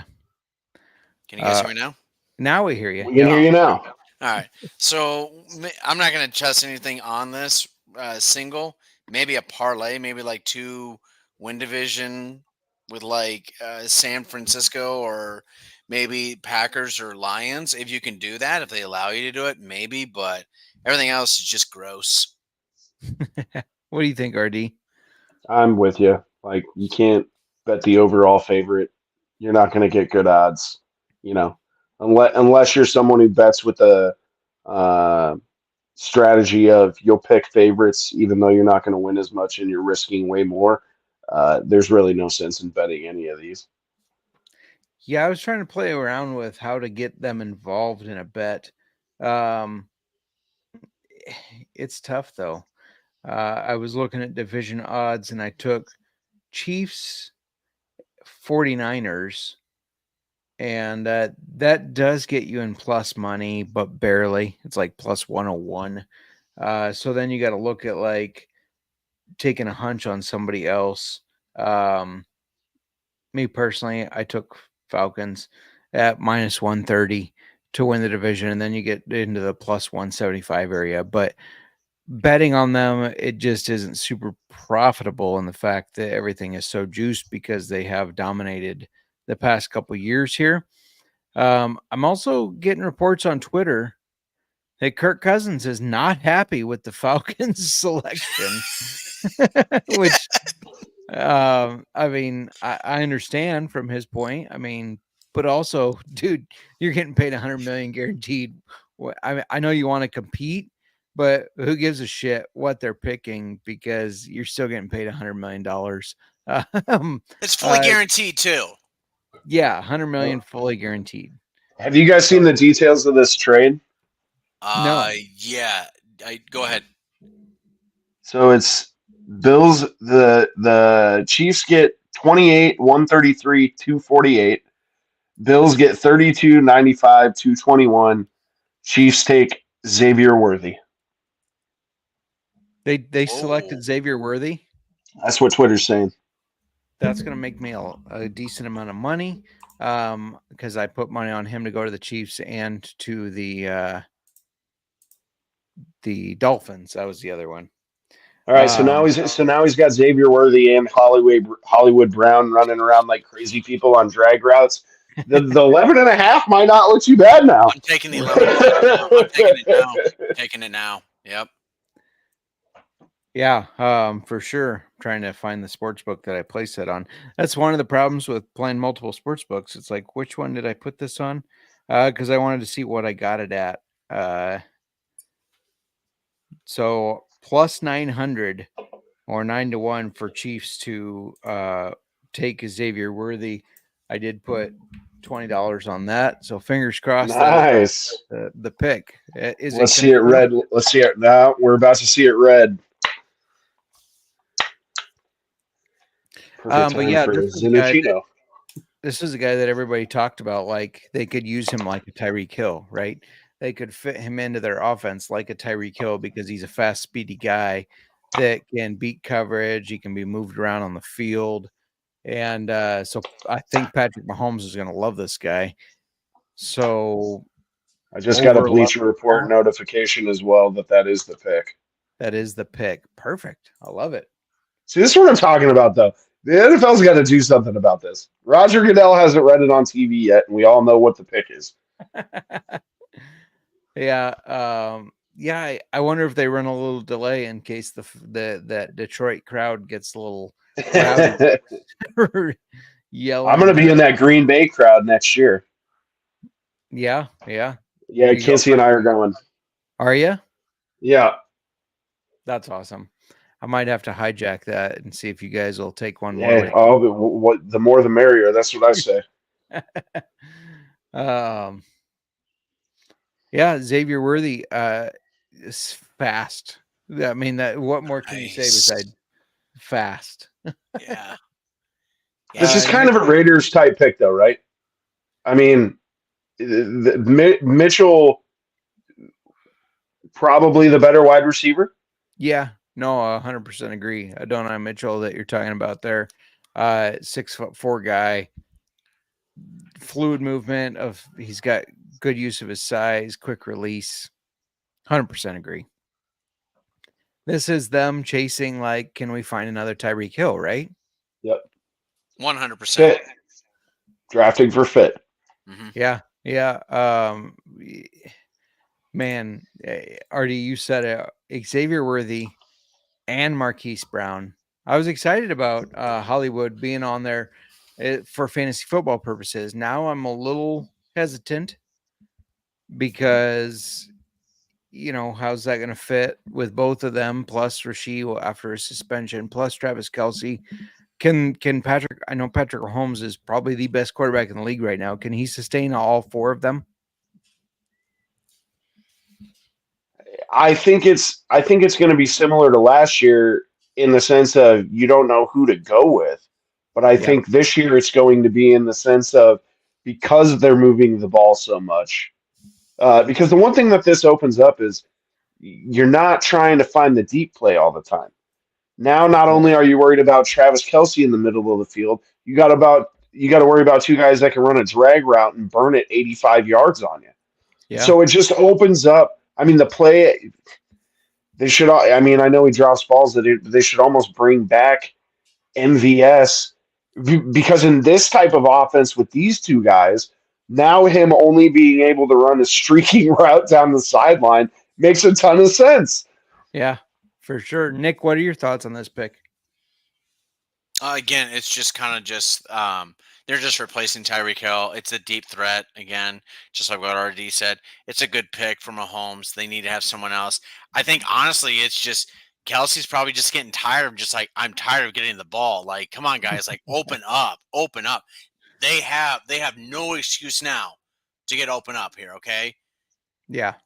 So last night on the show that I gave out some underdog fantasy picks, Travis Kelce less than or lower than 8.5 receiving touchdowns. Feel even better about that now because they're adding another weapon in the first round that they're going to want to get involved. Make sure you go to Underdog Fantasy, use promo code OFFSUPN. Dallas Cowboys are on the clock. The pick is in, but we already talked about them because they traded back. They didn't do much. Still haven't done anything yet. We'll see who they add. They need running back, wide receiver, center, tackle, defensive lineman, linebacker, cornerback. What are you guys' thoughts? We'll start with Nick. I think that they maybe take Jerzan Newton out of Illinois, but they could go cornerback as well. What do you think? I honestly have no idea what they're doing. It's hard to say with Jerry. It's a toss-up, honestly. It's like you think they would go defense. Maybe they go offense, and you're just like, what are you doing, guys? Oh, my gosh. What do you think? I mean, I just looked at Twitter, so I was gonna say they should go wide receiver. I thought maybe they'd keep Mitchell. Looks like Tyler Guyton. Offensive tackle out of Oklahoma. Oh, there it is, called on TV. Yep. Yeah, he's smart. Draws comparisons to Lane Johnson, who they're familiar with facing. I mean, it's the Cowboys. It's a good pick, though. I do like it. Let's them keep Tyler Smith at guard as well. Yeah, right. I expected them, like you said, to go wide receiver or the defensive line or cornerback. Tackle is not where I thought they would go right now, but they did. Real quick before we kind of break this down, the Dallas Cowboys, Jerry Jones drank the whiskey from Balcones. We had Alex on from Balcones in Texas. This is their Brimstone, which is a pot distilled Texas scrub oak smoked bourbon or whiskey, I guess, made from their roasted blue corn. So I just poured some of that for Dallas. Go check out that episode with Alex. But he said he did get to meet Jerry Jones and the whole Jones family, actually. And he said that they were actually really down to earth. He was surprised at how down to earth they were. And they were big fans of that blue corn whiskey. He led them through a little sampling. But Tyler Guyton, everybody says is a raw prospect. We hear that a lot in this draft. You're not used to hearing it as much in the first round, but he is raw. He's a former tight end. So that's something to think about, like with his athleticism, his size, his quickness. And it'll be interesting to see where they put him, whether it is for sure tackle or if they move him inside. Nick, what do you think about the pick of Tyler Guyton, the tackle, to Dallas? I mean, Cowboys suck. That's all I have. I'm sorry. I mean, yeah, they need to fill up a role, but they have so much and so much uncertainty. It's like they don't really care the offseason. I think every Cowboy fan can just say they're frustrated because they're not making any moves. They're not bringing any splashes. Yeah, you have Mike Zimmer, but also whatever, Nick, I'm going to need you to text Josh Toll and ask his opinion right now so that we can read it on air. RD, what do you think of the pick? I mean, it's so. I don't know how you can get excited about anything that they've done. Like, yeah, you got an offensive lineman, but with the lackluster free agency after the all-in comment, it's like unless they moved way up in this draft, it was going to be oh hum. Mm-hmm. And I think that's kind of what we got. Like, yeah, you got an offensive lineman. You need to protect Dak. There were probably I still think you need more on that with what they lost more in the offensive room. I thought wide receiver would have been all right there. Yeah. Like I said, I mean, with the free agency, it's just so tough to be like, oh, this is what they needed. True. They think it's almost like they think they have everything they need. They just need to get healthy.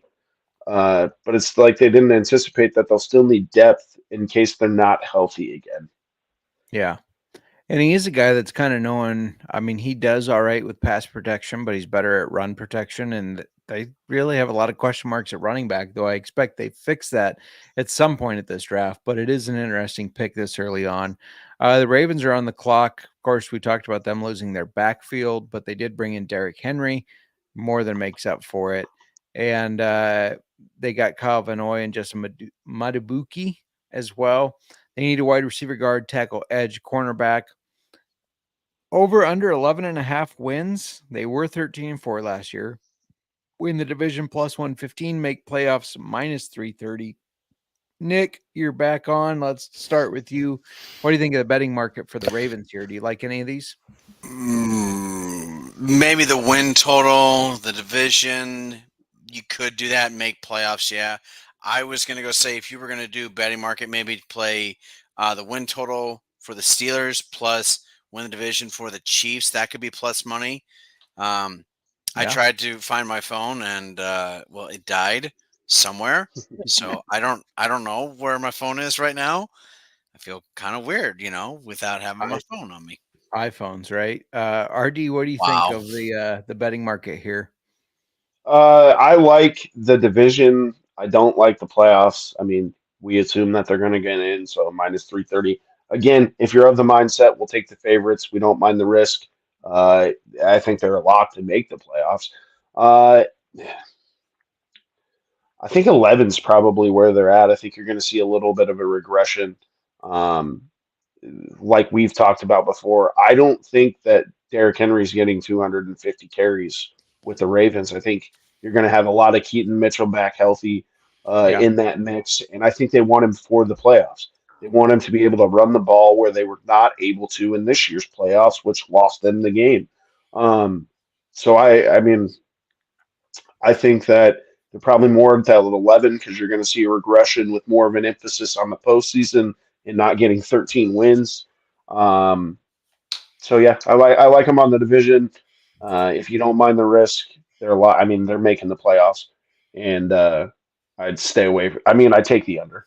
I don't know what the odds are on it, but yeah. First of all, we got a lot to cover, it feels like, in just a little bit of time here. First of all, shout out to Cereal, always fresh, never soggy. Sup, JMark? Cereal, curious to know what you think of the Cowboys pick. He's a big Cowboys fan.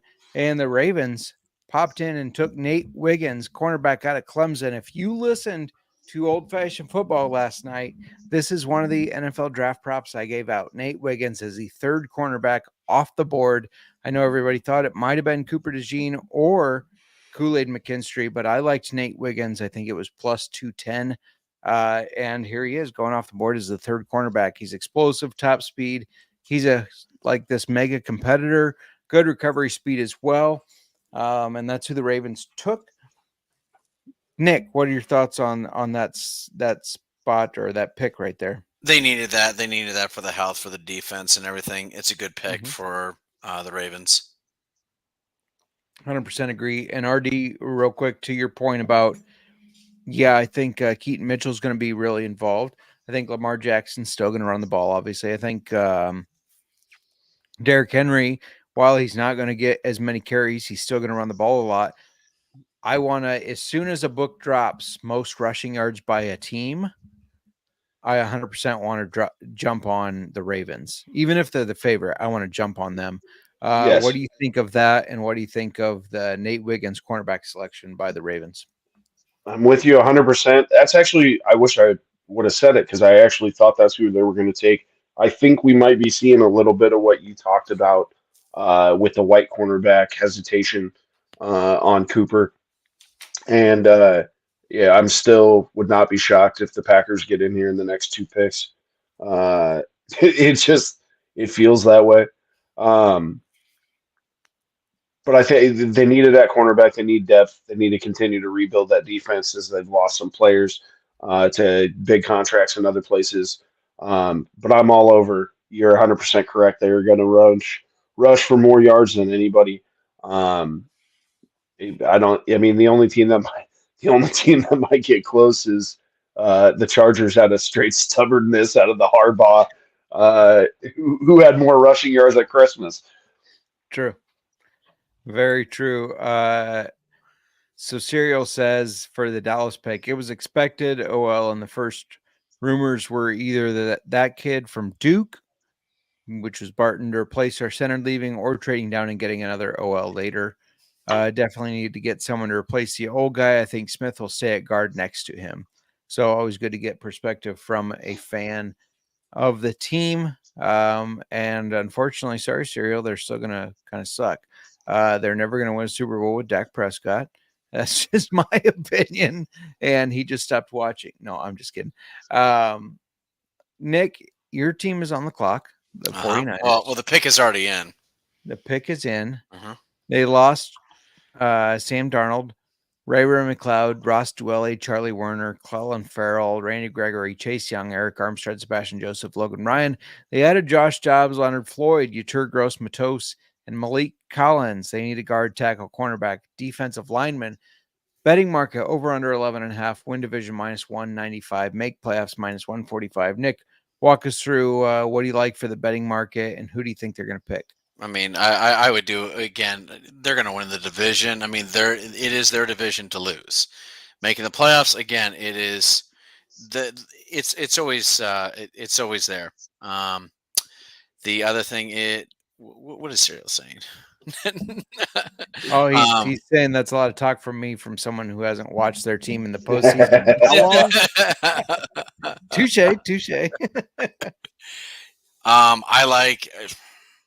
I don't like the win total over 11.5. I really don't. I'm always fearful that we are in a Super Bowl hangover. That's what I fear. I think if I'm going to play risky, I'm going to say it's going to be the under win total. That's what I feel. I still think they're going to win in the division. I still think they possibly can make it to the playoff, but you want to be a little hesitant, and I'm a fan as well. I'm going to go for the under for the win total. RD, what are your thoughts? I think they just keep cruising. I actually like the over. I think they're going to be right around that 12-13 kind of year. I think it could be similar to the year the Pat came flying out after a playoff loss. Had reeled off 15 straight, whatever it was. I think they're going to win the division. I don't mind the -195 because I think it's theirs. And again, if you don't mind the risk, they're going to make the playoffs. So, bet 100, win 50, however that breaks down. I mean, whatever you want to do, but they're going to win. They're going to make the playoffs. It's not going to not happen. So they would have made the playoffs with Sam Darnold last year. The pick is in. Yeah, pick is in. We're waiting for the. Do you know what it is yet, Fortune? Yeah, I know who it is. Who is it? Yeah, I'm Cooper. not gonna, it's Cooper. It's not. Cooper DeJean. No, it isn't. What? We took a wide receiver. Which Ricky one, Brian? Purcell? Ah, the Florida. Florida guy, Ricky Purcell. This basically just tells you what they're going to be doing now. They're going to want to trade. Trading. They're going to trade Dude. Debo or Brandon. Well, that's an interesting pick in the first round. He draws comparisons to Tyler Boyd, who I feel like Tyler Boyd is a good wide receiver, but would I give him a first round grade? No, not at all. So that's really interesting to take him in the first round. Apparently nobody was ringing their phone. I don't know. This is interesting. How do you feel about this one, Nick? I don't like it. I'd rather go cornerback, in my opinion. I'm not even saying go Cooper DeJean. I mean, it would have been nice, but I mean, we struggle so much in our secondary. I mean, but obviously the game plan, they see some more. I mean, again, with our first round picks in the years of the John and Kyle era, they haven't been that great. So, I mean, the only two were Brandon Ayuk and Nick Bosa. So every other player was a bust. Every other player is not with a team for obvious reasons. We're still gonna find some depth, but it's gonna be in the 5th, 6th, or 7th round. Panthers just made the trade for the last pick. I'm sorry to do that to you. Interesting. Well, the Panthers need a lot. RD, what do you think of Ricky Pearsall, who good wide receiver, but he's really known for his one-handed catch against Charlotte, not necessarily a competitive team to play against. He is speedy, but what do you think of Ricky Pearsall going to the Niners? I mean, as a Packers fan, I like it. I am shocked. That's the first one Twitter's got wrong. That I had that off Iowa local Keith Murphy, sports writer on WHO TV, and Will Compton. That's nuts. I mean, it doesn't move the needle. I would think with Shanahan and Lynch, clearly he was higher on their board than what a lot of us had him at. I'm shocked that some of these other wide receivers didn't go in front of him. Yeah. But, it's one of those, they know Shanahan has such an interesting take on what he wants from different guys. Clearly this fills something that they think that they need. It's just shocking that he went in front of some of the guys that he did. Yeah, no, I agree. Guys sitting out there like Adonai Mitchell and a guy that Colby Dant is high on, Keon Coleman. That's actually CeeDee Lamb's cousin, I found out. But Colby, who watches a ton of college football, a shit ton, said that he thought when he was on the show 2 weeks ago, he said Keon Coleman at times looked like the best wide receiver in the NCAA last year. That's huge when you think about guys like Marvin Harrison and Malik Neighbors and Roma Dunze. So to take Ricky Pearsall over them is pretty interesting. Just checking back with Serial, the Cowboys fan. He's expecting Dallas to go linebacker or running back in the second, whether it be Jonathan Brooks, maybe Blake Corum from Michigan. So, we'll see. And he also wants to point out Dank is for every day. Serial, a huge supporter of 420 and getting dank. And real quick, while we're talking about California and San Francisco, I got one more California whiskey to talk about. Redwood Empire. They were on the pod a month and a half ago, I think it was. Really good stuff. Make sure you check them out. I am drinking their Lost Monarch, which is a blend of their bourbon and rye whiskeys and at cask strength. And it's really good. But I had Ricky Pearsall going number 33 in my mock draft to the Carolina Panthers. So maybe the 49ers really liked him and they said, we're not letting these Panthers get them. Panthers are on the clock. They did bring in Deontay Johnson. They lost LaVisca Chenault. They brought in Josh Nijman, Robert Hunt, Jadeveon Clowney, Derek Brown, Dane Jackson. You can see who they lost if you're looking on YouTube, but Hayden Hurst, Yetur Gross-Matos, Brian Burns, Shaquille Griffin, some of the big names. Win total over under 4.5. Win division plus 1,500. Make playoffs plus 900. They need about everything. I know they're sold on Bryce Young. I'm not, but they need about everything. What do you guys think about the betting market here? Do you think they can get to 5 wins? We'll start with RD. I do. I liked what they added in Deontay Johnson. I'll be interesting to see what they do here. I think I, I feel I feel wide receiver. It might be coming again here, just with they may not want to wait. I don't know why you trade up one pick with Buffalo though. I have no problem betting the over here. I think you are an improvement out of these guys. So no division, no playoffs, improvement, but nothing that crazy. Yeah, I think the only reason they trade up is for a wide receiver because Buffalo needs wide receiver help too. Nick, do you like? They took Xavier Legette. Sorry, Nick, I'm going to cut you off real quick before I even bring you on. South Carolina. Yeah, South Carolina. Oh, yeah. This guy was interesting because he wasn't highly rated, but guys like Steve Smith, who was a really good wide receiver for the Panthers and was a chippy guy, said that he thought Xavier Legette was one of the best wide receivers not talked about in this draft. And so it's interesting to see the Panthers trade up and get him. Nick, what do you think of the Panthers betting market, and what do you think of this pick in Xavier Legette?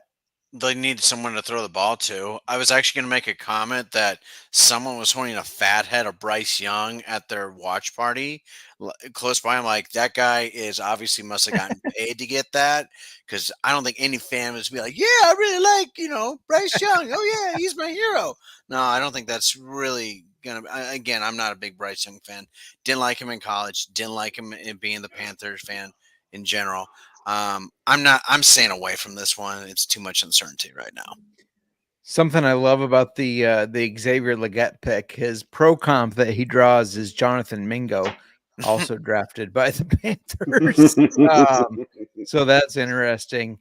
Sarah pointing out Bills traded both their picks to the other team to trade up and get a wide receiver while they need a wide receiver.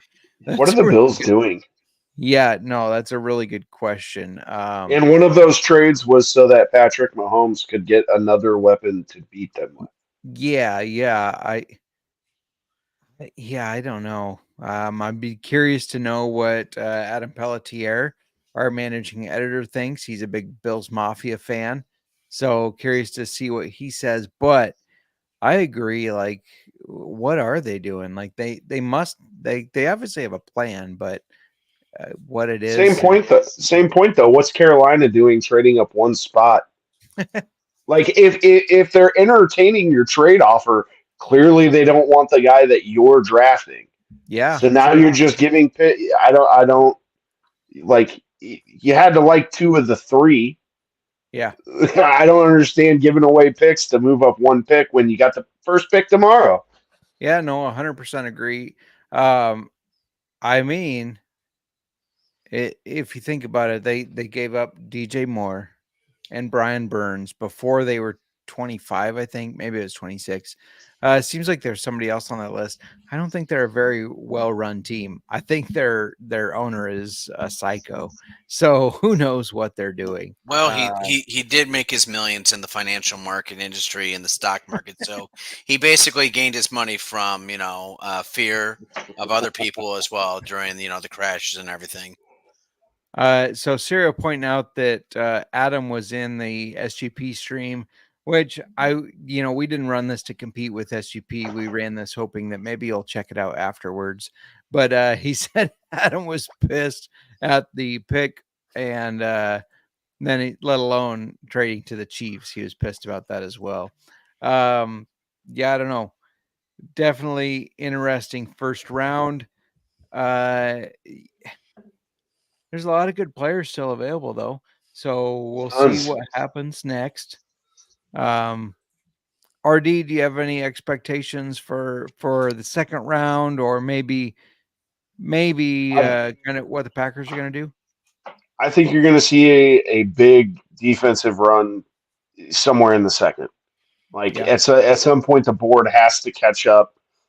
There's going to be too much value on these top end guys to continue to pass on. You know, you're not going to be taking the seventh tackle over the fourth available cornerback too deep in the draft. I wouldn't think. I expect the Packers tomorrow offensive tackle. My guess would probably be defense, linebacker, or cornerback. In the second, maybe both since they have 2 picks, and I would assume another lineman and a wide receiver in the third. I mean, they have the 9th pick in the second round. It's the 41st pick or 41st pick of the draft. If he falls there, Cooper DeJean, right? Yeah. I mean, even if he doesn't, like, now you look at a team like the Bills sitting there at 1. Okay. I still think, I don't know why I think this is just a hunch I have. I think Christian Watson is on the block. Yeah, I think they're sick of the hammy, and I think that he could be a piece, especially with the hammy. It would make more sense that they get a second or third out of him. But I can see him as a piece where they move up, where maybe, they send him to the Bills and they get this top pick in the second round and take a wide receiver, or some type of trade like that where they get, a value that they see as a draft pick in moving up that way without using more draft picks to move up. Yeah. Nick, the 49ers don't pick until the 63rd pick, 31st in the second round. But what do you expect in the second round? Starts with the Bills. And what do you think the 49ers will do? I would hope they actually address defense, and I would say our secondary. That's what I would hope. Yeah. If not, maybe a guard. Just depends about, how it all plays out. I do think that we're going to sell Ayuk or Debo tomorrow. I don't see it happening on Saturday, because if they don't do it on Friday, then they're not selling. Then they're just saying we're just going to play it the way it is and just leave it the way it is. But I did read that they wanted a lot. They wanted a first rounder for Brandon Ayuk, and no one was really budging that. No one wanted to offer it, unfortunately, at least for the teams that they were talking to. Do you think there's potential that anybody offers a first rounder next year and that gets the job done? I could see that, and I would think it would be awesome, especially you just drafted a wide receiver. That's a big tell. That's a big tell that they are preparing to say goodbye to one of those players. I would rather get rid of Debo than Ayuk, but I'm not the GM, nor am I Kyle Shanahan. You're not? No, I'm not. Oh, interesting. Bears don't have a second rounder. They traded that to get Montez Sweat, which I'm okay with. He was a beast last year. He's terrible. He's terrible. He interestingly enough, he led the Bears in sacks, not counting his sacks at Washington. So just counting his sacks at the Bears, he led the Bears in sacks, and he didn't join them until week 9. That tells you how badly we needed him. Yeah, Bears don't have a pick in the second round. They do have a pick in the third round. So it'll be interesting to see what happens. I would love to trade down and get some more picks in this draft. Don't know if that's going to happen. But yeah, I mean, if you look at the guys that are available, Cooper DeJean is the number 1 guy available right now. But Jerzan Newton, who some people mocked as high as 15-ish.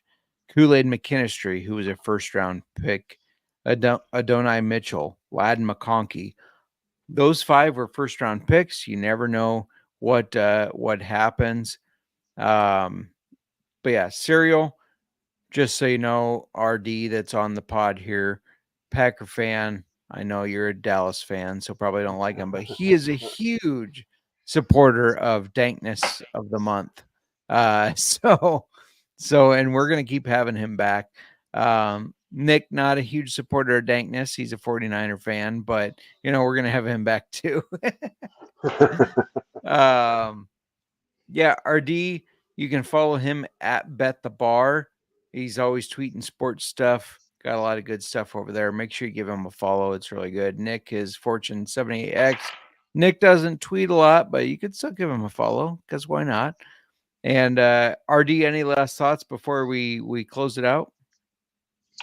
It's like Christmas Eve just got over. Christmas is tomorrow again. We get 2 rounds tomorrow. Friday night, work till 8, get off work, come home, draft time. So I'm just excited for another day, see what everybody does. It gives us a whole bunch more content to talk about, and we'll see where it goes. Yeah, 100%. And if you find yourself in Iowa, in the Des Moines area, make sure you stop at the Flying Moose. Maybe you got a long layover. Maybe you fly to Des Moines and you're going somewhere and you have a long layover. Take a cab, take an Uber, I guess, to Flying Moose and get some 2-for-1s. RD is the owner there, and it's a great place to be. Always sports on. Oh, it seems like there's always 2-for-1s. I know it's not always 2-for-1s, but every time I'm there, it feels like it. And it's a great place to hang out, good vibe. And I don't know, I walk into a lot of bars and I'm like, is it almost time to go home? I don't feel that way when I walk into the Moose. So I appreciate it. Yeah, make sure you check out the Flying Moose if you're in Des Moines area. Nick, make sure you, if you need some insurance information, make sure you ask Nick about it. He can sell you an insurance policy like nobody's business. Nick, what do you, Cereal, if you're ever in Des Moines, you're fucking right. I will buy you some drinks at the Moose. You will get free drinks on my tab. I'm on record saying that. So yeah, 100%. Nick, anything else you'd like to add before we get it out of here? We're going to see a crazy, crazy Friday night with some crazy picks before, I bet. And I really hope so. That just shake things up a little bit. So I'm looking forward to it. Yeah, 100%. Thank you guys both for joining Old-Fashioned Football. Make sure you go to Underdog Fantasy, place some bets, use promo code OFFSUPN, and give us a follow. We have our giveaway coming up for some signed merch. We got Travis Etienne, JSN, Frank Gore, Dander Swift, Darren Waller. Those are just some of the names. We have a lot more. So make sure you all you got to do is go to subscribe to us and then go to sportsgamblingpodcast.com/OFF contest. And yeah, that's all I got for the night. Thanks for joining us for draft week. Thanks for talking fantasy football impacts and some of the betting impacts. And last call. We're out of here. Going once, going twice. Bar is closed.